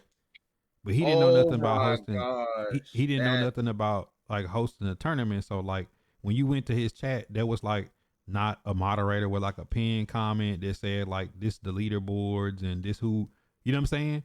Like you just went in there and like he was just playing the game. I'm like, what the hell is going on? And then I looked and I'm like, wait, Goya is the only black female predator on the platform and she's not in the tournament. Astro is the only black male predator in Apex and he's not in the tournament. Wait, who's the team captains? I go to the team captains. It's niggas that don't even play Apex. I'm like, yo, this nigga, Mr. Kale, is like he's like a top 5 Pathfinder in the world. And him and Soul Tech is like beefing every day for who wins the most games on stream. Like Soltech broke the record for Pathfinder wins on PC that season, and Crixus he was the #1 Wraith on PlayStation. He went on like a 50 game win streak or some crazy shit. You know what I'm saying? Like, bro, we sitting here watching all this go down. I'm like, who is these niggas they got in the tournament? I shit you not, Impulse. I swear to God, this nigga, probably Garrett, was the nigga known for introducing the world to wall jumping on YouTube. Before anybody knew what a wall jump was, he was tap strafing and wall jumping on YouTube, and he blew up. So like Rival X Factor and all these niggas was like, had this nigga playing with them. They're like, it's the new young hot nigga. And this is tall white boy, blonde hair flip, hair don't move. You know what I'm saying? Robotic, don't get rattled by nothing. Kraber shots 360 no scopes off the top of buildings and shit. That was him, right? And we had him on the podcast, and I'm looking. This nigga was getting shot at a team of niggas, bro. That nigga looked at his chat and said, they can't kill us. Let's focus on this team over here. Nigga was just standing in the open knowing they couldn't knock him. He just dancing in the middle of nowhere with no cover. And I was like, man, they didn't win and found, like, no disrespect, probably some decent content creators, but they didn't win, got like left all the good black competitive players off and just put some niggas in there. And then to the niggas, I was like, y'all can't let that happen. If you get called, you have to have the presence of mind and say, yo, look, let me go find some gooned out niggas. Chat, these niggas better than me, but we want to win. I did that when it was my turn, Impulse. I went and got Goldie and Chop. Nigga, the first 3 games we had like 25, 30 kills in the lobby. It's only 60 niggas in the Apex lobby. Like, we killing half the lobby when it dropped. I went and got some goon. Then they got Chop. Chop was the #1 octane in the world at the time. And Goldie was the only black Bloodhound. Only black predator. He was a pred on Bloodhound, and he was in the top 100 on COD at the time on Blackout. So I'm like, yo, I went and got some niggas. You know what I'm saying? Like, everybody in my chat know these niggas are better than me. But at the same time, I'm gonna hold my own. I'm not finna play crypto. Crypto wasn't out playing Pathfinder. I'm like, I can keep up with these niggas. So these niggas might have 10 kills. Nigga, I'm gonna get 5. You know what I'm saying? But I'm not gonna be the detriment of the team. But it's not enough people that have that presence of mind to say, yo, I need the shooters with me if we gonna be in this tournament, because we gotta represent. So what started happening is, if you give 4 black people team captains in a team of 25 teams or 20 teams, and you don't put not one person that got the mindset to let me go get the best niggas, it's like, man, it's such an unfortunate situation, but that's what you being handed to. So in the minds of the people, man, ain't no good black Apex players. You know what I'm saying? Like, let me go further down. Remember, like I said, we talked about King Richard being the base. What was it? He was a representative for what, black content creators for Facebook. He didn't know none of us though. Yeah, that's the thing. I looked at it like, why is it him that he's the representation and not like he was the biggest like name? Kelly, not like someone like Kelly, not like Kelly Kill or like the God, anybody in the God That's the Squad. thing. King Richard was the biggest name. And going back on it, I'm not even mad at dude, because I understand they put him in an unfair position. Mm-hmm. Because mind you, this is what I'm saying is a mental mind game. I'm gonna give King Richard everything you niggas been working for, and he knows how people feel about him. He's thinking, fuck it, I got my check, nigga. I'm straight. But in the reality of it is, somebody's got to be there in that black creator program to bridge that gap to say, hey, look, these are the best black creators that at this game, skill wise. It'd be nice if you took at least one of these with you in your team, or integrated or did a co-stream with them so y'all could get a feel for the community. It's like you the new kid at school, and then you, like, their first day of school, they make you the team captain of the football team. When you get in the locker room, niggas is gonna be ready to fight. You know what I'm saying? And you coming in with your guard up because you the new kid. It's a mental mind game that they play, and it was such a smart play to do it, because if you take the lowest of the totem pole in every category and put them at the top, there's no explanation of when they came in to do Madden partners on Facebook when it came to black, that you bypassed Ciabatta, Tiki, and myself at the time. It just didn't make sense. And then I realized It's a natural divide. When Bada did the walk down with all them cartoons and shit, who was it on? It was all the new people. He's like, man, these new niggas, fuck them. I'm stepping down on them. Because it created a natural divide between the people that was already here in the neighborhood and the people that was coming in. It's the Shaka Zulu effect. When you remember when he asked George, where will my houses be? If this is the community you will build, will we live next to one another in harmony? And George couldn't say nothing. Shaka Zulu said, all right, so tomorrow when we wake up, nigga, it's on. Strap up. if you got to kill us all, nigga, because I'm trying to eradicate y'all. That's what happened in Shaka Zulu. I don't know if some of y'all just too young need to go back and watch Shaka Zulu. He asked George, listen, you talking about coming here and building something, but our neighborhoods is not going to be integrated and we not living in harmony. You mean to get rid of me and my people and take over what we got. So fuck it, nigga, tomorrow let's strap up. Let's get busy. You see what I'm saying? And he said, you entice me with your shiny things. What else do you got for this shiny monkey? That's what he told him. Like, yo, you came in here with this gold and this hair cream and a couple of guns and cannons and shit. And now you got me bought. And I'm mad about it. That's the same look that Malcolm X had. The same look that Martin Luther King looked when he realized, yeah, they meant for you to integrate, nigga, but they ain't mean for you to have economic equality. It's only a matter before that bullet hit you. And that's what we got in the content sense, but it was just done in a neo form, in a futuristic way of, I'm going to give you what you don't want, and the things you want, I'm going to make it hard for you to attain. That's why you can go get a 20-ounce Coke with your food, and if you want a bottle of water, you know what I'm saying, that shit going to cost $5 to get a bottle of water with your food. You can go get a burger for 99 cents. You ask for a salad, that shit going to be $20. You see what I'm saying? The things that you need, I'm going to make it hard for you to have. All the shit you don't need, I'm going to make it readily available. Yes, there's some female that can sing and dance and rap. But nah, nigga, you getting sexy red. Shake your ass for me. Let that pussy breathe. Let that pussy breathe. That's what you going to get. And guess what's going to happen? You're going to look in the back seat and you're going to turn the radio off because you don't want your kids talking about let that ass shake and let that pussy breathe. And you're going to realize the trick. You know what I'm saying? That's the greatest trick. Like, I don't believe in, like, devil with horns and shit. You know what I'm saying? Like, I don't believe in that shit, but things will be right there in your face and you'll never know what's happening to you until it's too late. And that's what hell is. Hell is the truth seen too late. God damn. That's it. You know what I'm saying? You can't get a health food store in the hood, nigga. You're going to put a bunch of goddamn grease shit that's going to clog your arteries and kill you. Nigga, hypertension don't run in your family. Eating that nasty ass food do. Go to a nice neighborhood, look in the grocery store and look how big the produce section is compared to your local neighborhood grocery store. The produce section gonna be as big as my stream room. That's why, like, I used to say, I wish, more people would think like me or you and stuff like that. But I'm like, people can. All you gotta do is just all you gotta do is, like I said, give the knowledge. Give that knowledge to other people. Yeah, and but like that knowledge being suppressed and the bullshit being, like, if 90% of the shit you see is bad for you and 10% of it is good, and somebody's controlling that dial on what you get, chemtrails, poisoning your water supply, putting bullshit in your food.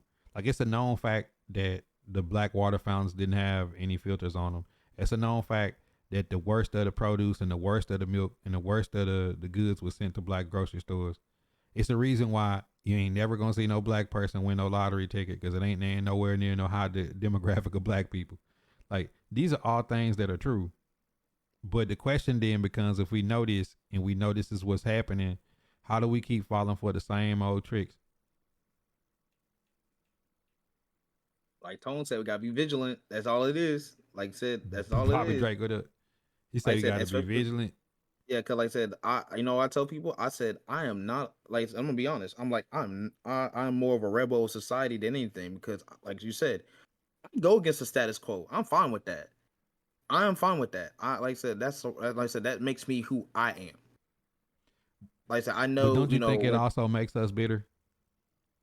Yeah, but then that's I think it makes us come across better because so many people have been society trained docile Like I read this article, and I think the New York Times a couple of years ago about like there'll never be another generation to fight back. That's why it's like now that the kids are fighting back, it's such a shock to the system. It's like they put it in the food and the mindset and in TV shows and in the music. Like there's data to prove this, you know, like they control everything else. So why wouldn't they do that? But like why hasn't there ever been revolutionary protests before COVID? Up until like what, the 60s, the 70s, like they put a stop to that. They figured it out. Nah, there's too many of y'all. I mean, we can't shoot everybody. There's too many of y'all. Let's go about this another way. Put niggas in jail. We ain't got enough jails yet at the time, so we got to go about it another way. You feel me? It's smart people out here who ain't gonna necessarily be vigilant in the physical sense, you know what I'm saying? So it's just like a lot of this is literally by like design, but they want you that way. They want people to see it that way. So now you not bitter, you just come across bitter. That's why when people be like, Impulse, you're a hater. You listen to Joe Budden, all it makes sense. You're a hater. You ain't never listened to a Joe Budden podcast enough to even like had that opinion. You watched a 30-second clip. You read a tweet. You listened to your partner's opinion. We ain't even talking about the music. We talking about whatever said subject matter was of discussion. You feel me? If you are an artist, content creator, rapper, movie star, barber, actor, chef, you are subject to somebody critiquing what you do. And if you don't know that, then you in the wrong business. So he's allowed to. That album's trash. It ain't got nothing to do with his success or failures as an artist currently. Well, I ain't That's gonna lie. just Back when I ain't like Joe Budden, I used to just start every time somebody talk about Joe, I'd be like, pump it up. That sounds crazy as fuck to me. That sounds crazy as fuck to me. I mean, it's a cool joke. I get it. But, I mean, it's funny though. I could change, I could change the conversation when I do it, but I fuck with Joe Budden. But I fuck with Joe Budden, the podcaster. Like I said, and when you say, like I said, it's by design. Like I said, we're still able to break. You know, we're still able to break that design. We just choose not to. Some people it ain't are. That we choose not to. Is that it's if you don't know something's happening to you, how can you stop it? Right? Like that's what Oprah said. That's what a good villain does to you. Is he makes you feel part of the show. You don't know that it's happening to you until you like, wait a minute. Sounds like the Joker. You know what I'm saying? Like you don't know what they doing to you. They're making you feel good all the while. Like you like, damn, this person. The best villain. The best villain to never have to lay a finger on you. Not only I'll make it somebody else to do it, you ain't gonna know what's happening until the end. You when still you're gonna probably like me. dead. Like you still gonna like me while this going on. Yeah, possibly. Oh, you seen that Japanese flu? It's 30% death rate. Oh God damn, but they got some shit cooked up. No, I don't blame Sexy Red. I don't blame Sexy Red. Didn't change. Sexy Red didn't change the generation, especially my generation. Because like, I mean, here's the part about false flags and conspiracy theories. If I took, like, let's say it's me, Impulse, Loafing, and Boney and Rich in here. Let me just spin the wheel. All right, look, we're gonna give all the money to Loafing. Ain't nobody else gonna get none, right? To Loafing, that's a blessing. And I can't be mad that Loafing got the blessing. And he's supposed to be excited that it was him that got blessed. But that's the trick. They could have took that $1 million and split it 5 ways, and we all would have been able to share in the success. But that ain't how they work. That ain't how they operate. So it's Sexy Red being through what she's been through in life. Is she not supposed to be excited that it's her? But here's the other part, Buddha. Here's the other part that people are not gonna realize. If I do get that blessing, I'm splitting it between y'all, regardless. That's the funny part. One of us gonna stab you in the back over there, though. I mean, y'all can do that all y'all want. That's human nature, right? Like, yeah, I'm still gonna bless y'all because in my heart, in my mind. This is what I'm saying though. We're the only nationality of people that we're expected to have to save everybody when we get on. Everybody got that one uncle or their daddy or their one auntie or their one grandma that take care of every goddamn body. I'm not saving all you niggas. Right. I'ma just be real. Hey, I'ma just be 1,000. I get Impulse get a call tomorrow. Yo, we've been watching you. You up. We see you. Like the bag is ready. It's a couple people I'm shouting out like, yo, without this guy, and this person, you wouldn't get what you get. They're for sure 1000% on my son. They're gonna like be in the conversation because that's what type of person I am. It's like I am. Everybody Like I said, follow EJ. I'm gonna split it off with y'all because, like I said, y'all like I said, I support y'all and everything in between. But to like I'm not gonna lie, if it's a person like another black person that's probably like I said, they see me, they're like, oh, I'm gonna stab you in the back because you got that blessing. I'm not about to bless you. Hell nah. Oh, you ain't gonna know before you getting stabbed. Not only that, you can't they always infiltrate. They use a woman. They'll Trojan horse you. You know what I'm saying? You get. I already know. I've been through that stuff. You get hit with something. My thing is like we are the only people that when you get on, you feel like you got to put everybody in the boat, and the boat capsized going across the water, trying to save everybody. That's our thing.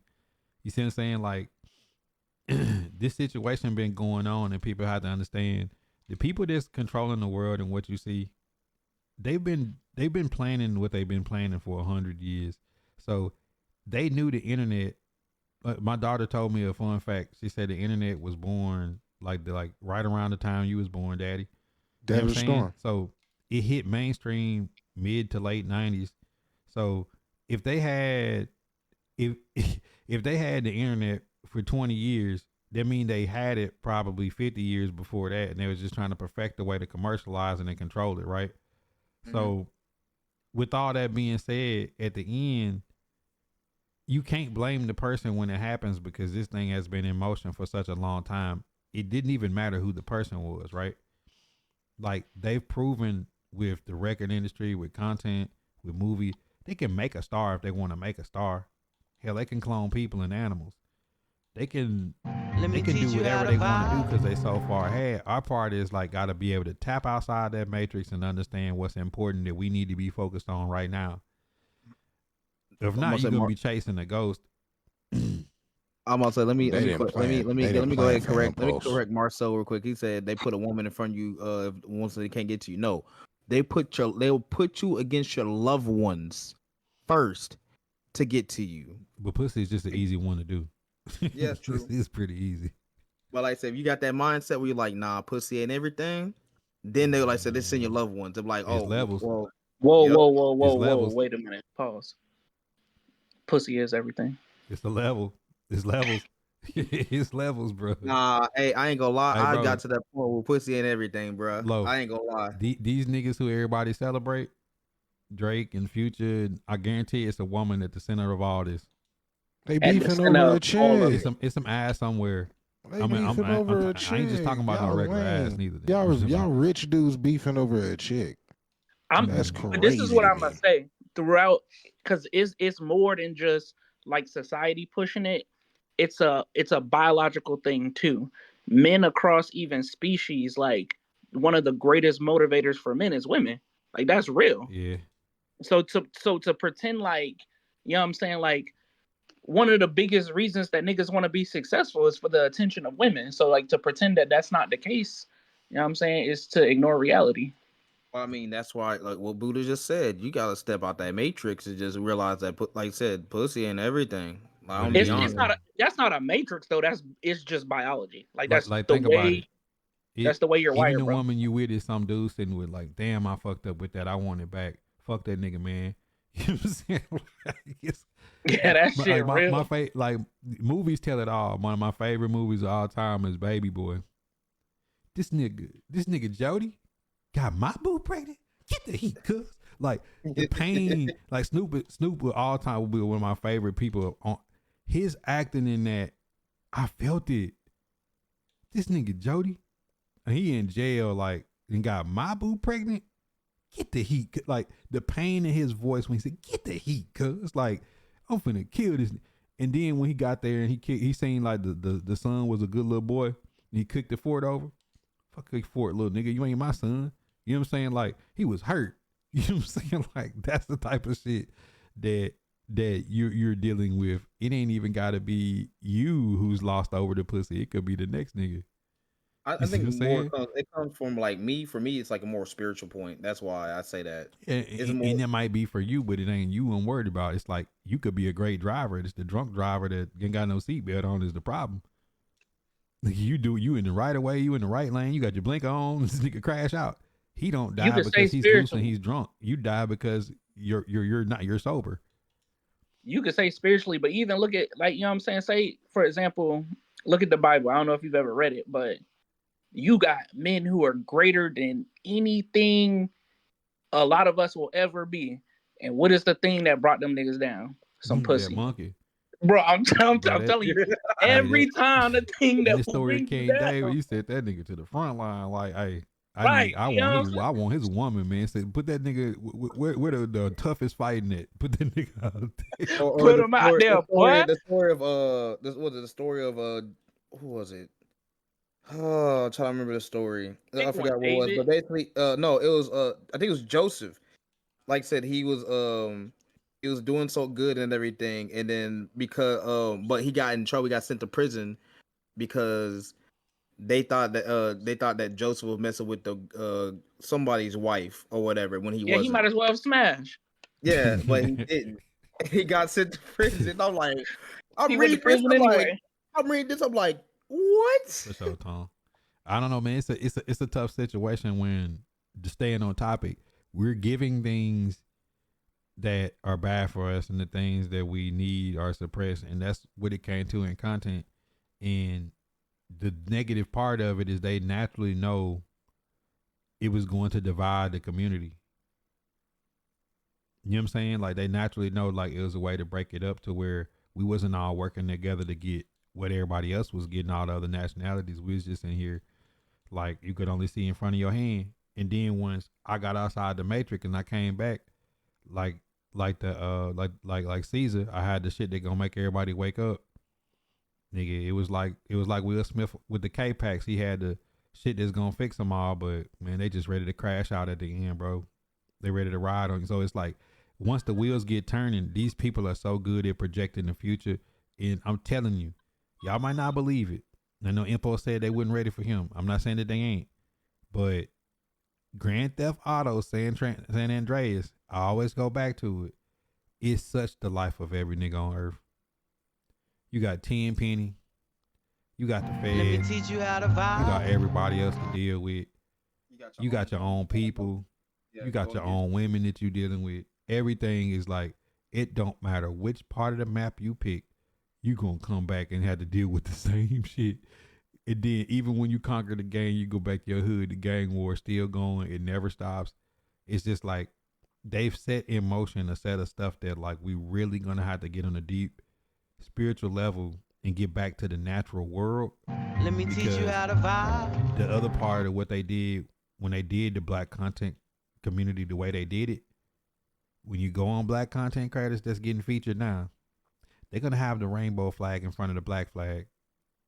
They're gonna identify as their sexual orientation before they even touch being black.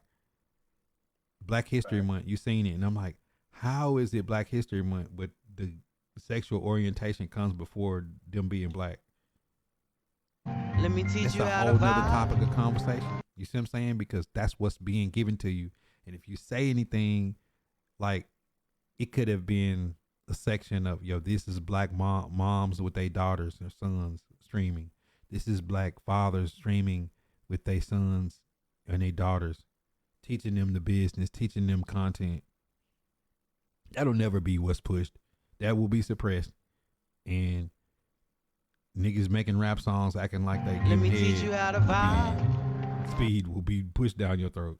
Nigga will be diving into his stream setup or something. Like, you know how many black kids would love to be able to have good internet and a computer and be able to stream, have just the equipment that don't have it. You see, watch just trash and throw away stuff. It's the same way when I see athletes and get money and dangling money at strip clubs and stuff. That's cool. Rappers. But maybe, just maybe, them niggas in your hood want to shoot you because you could be building community centers and fixing the parks and doing all that shit that you wish that was done for you. You could be going back taking care of the schools. Now somebody do it is to make an Instagram post. Black people got enough money to fix their own situation. Not to break through the complete matrix. It'll still be some sacrifices and some lives lost, but a lot of what we could fix, we could do it ourselves. That's why people don't respect us. Let me Other teach you how to nationalities look at us vibe. like y'all got the ability to die about it, and y'all ain't gonna stand on it. You know what I'm saying? Like black folks, if you gonna die anyways, they're gonna take a few of you rappers out for financial gain. Fuck it, take the labels back. That's why I like Kanye, not cause his music, cause he challenging this shit. That's why I like Kyrie, not cause he my favorite player, cause he challenged the shit. You telling me I can't play, but Aaron Rodgers, you won't even. They were not even allowed to speak on Aaron Rodgers not wanting to take the vaccine and want to play. But the nigga sat out a game. They're gonna get beat by the Chiefs anyways. He sat that game out. I think maybe also a problem might be like say we were the unpopular Those. quote Yeah, Marco, unpopular- obituary quote- coming, but it's like spring break. We was gonna do it this week, but man, kids out for spring break ain't nothing popping. Do you think that, like I said, the quote unpopular opinion is not getting that? Like I said, the unpopular opinion may be the truth, actually. Say it again. I said, you think maybe, like I said, how we look at things, the unpopular opinion is, we don't look at it as, maybe it can be the truth. Oh, truth is the new hate speech. And just as many artists owning their catalogs is people selling their whole catalogs too. For money they gonna blow and it gonna be gone. Instead of having like Dolly Parton still own all, like, bro, these white stars, they gonna own that shit to the eternity. They ain't selling their catalogs like that. You know what I'm saying? That's not a racist thing. It's just like, bro, they smart enough to see the vision of they don't need the money. Coming from where you come from, Loaf, Tone, EJ, Steve, Los, Mike Battle, OTA, Marco, all y'all that's in the sheet, Statman, if any of y'all go from the life y'all living now to where you look in the bank and you got $50 million and you have a need to try to get 100 million, what in the hell you gonna do with 100 that you can't do with 50? Facts. I can pay off all So my I'm debt saying own yourself and die owning yourself. Put it in trust and leave it to your kids so they ain't got to pay taxes on it twice. Like, that's realistically the world that we need to be trying to get to, and they'll start projecting what direction we gonna go. That's why I say life is kind of linear in a way. The way that they're setting it up for us is, all right, they can only go this way, or this way. We got a trap on the end of each one, and we see more people going this, so we put tougher traps. You see what I'm saying? It's like that's what they looking at, and it's a way to keep them in power and keep everybody down 50 to 100 years in advance. And that's why we got to lead by example. Like I said, people are not going to see, everything that goes on unless, like I said, us as a black community. Smooth, cut the hair. Us as a black community, like I said, I think you said this before. We don't understand something. We don't see something until we actually see it. Yeah, it's got to be a tangible thing for us. There's no belief in what we can't see because we ain't had it. And we've been taught to believe in nothing is going to fall out the sky and save us. Let's just start right there. Nothing going to fall out the sky and save us. We got to save ourselves. And we got the ability and the power to do it. That's why I said I'm starting off with me first. And then, like I said, once I get that, then I can, I can spread that to other people. So, you kept them though. Hey, keep that house so they can reattach them things, man. Talk to him, Steve. Brandon L, what up? I know, and I'm just sad that I'm happy that people are waking up to it, and I'm also sad at how far away we got to go. And unfortunately, I'm not in a position to do anything other than inspire minds to push us in the right direction. I'm not some rich guy that could go in and have the resources to take the game and community and put us in a different position, but I can work with Project Focus on helping the kids. I can do Vibe Nation and help people through the community the way I know how, by putting this content out. And the most important thing is the start of our conversation about what I do with my family, teaching my daughter everything that I know and teaching her how not to fall for certain things, because she ain't seen revolution on a T-shirt in Target, and she asked me what it mean, and I told her, and I said, "But baby, every revolution come with a cost." She said, "Like Martin Luther King." I said, "Yep, just like Martin Luther King. Every revolution come with a cost." Look, she young and she already learning. My And everything. daughter read. That's why I be wanting to read at least one book a week, cause my daughter be reading books like ain't nobody business. And she likes to read, so I'm just trying to keep up with her. Your sister put you on that. No, Cut that's the all. braids and dreads on the way. Like I say, even though I don't have kids right now, Mike like I Battle, said, appreciate that. if I do have kids one day, like I said, I'll know. I'll make sure they know, what the actual truth, and be able to spread that knowledge. And I'm gonna say it like this: not be ignorant to, ignorant to the cause. I say this is tough too. It is something that you learn as you go. Like the energy that you give to your child, to be able to handle them where they understand you mean business, but also to be soft enough to show them love when you do it, and in compassion and empathy. Like you have to put that. Like I hate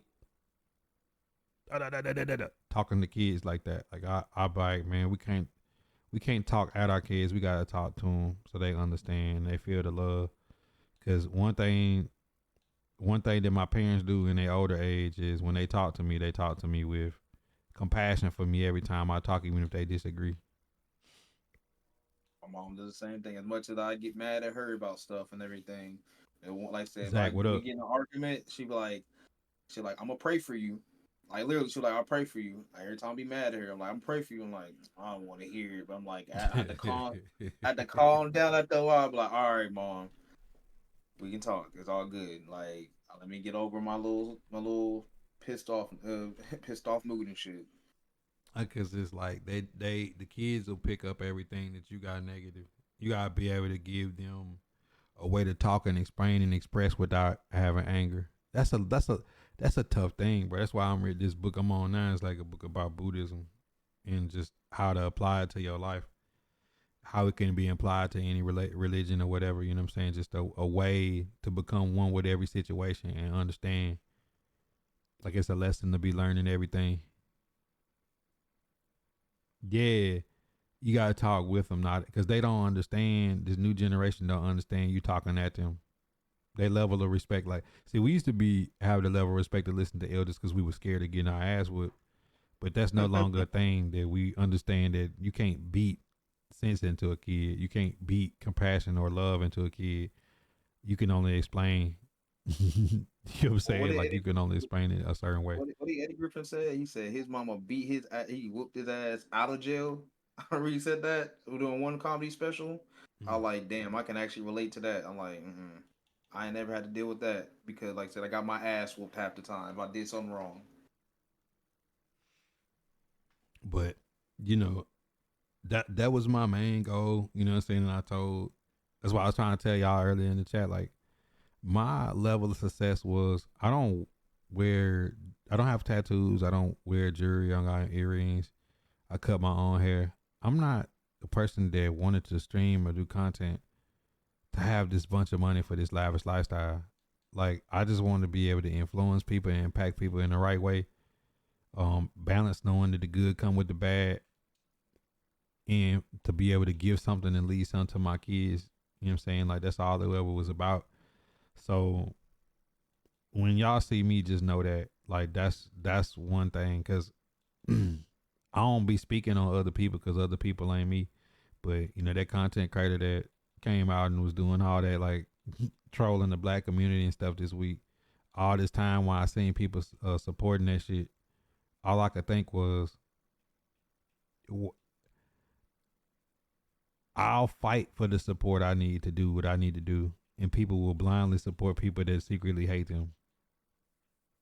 You see what I'm saying?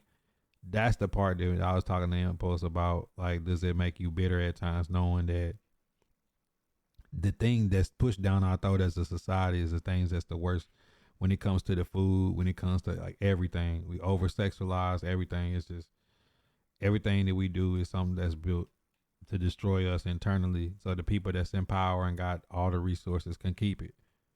That's all it's about. You know what I'm saying? Like that's all it's about.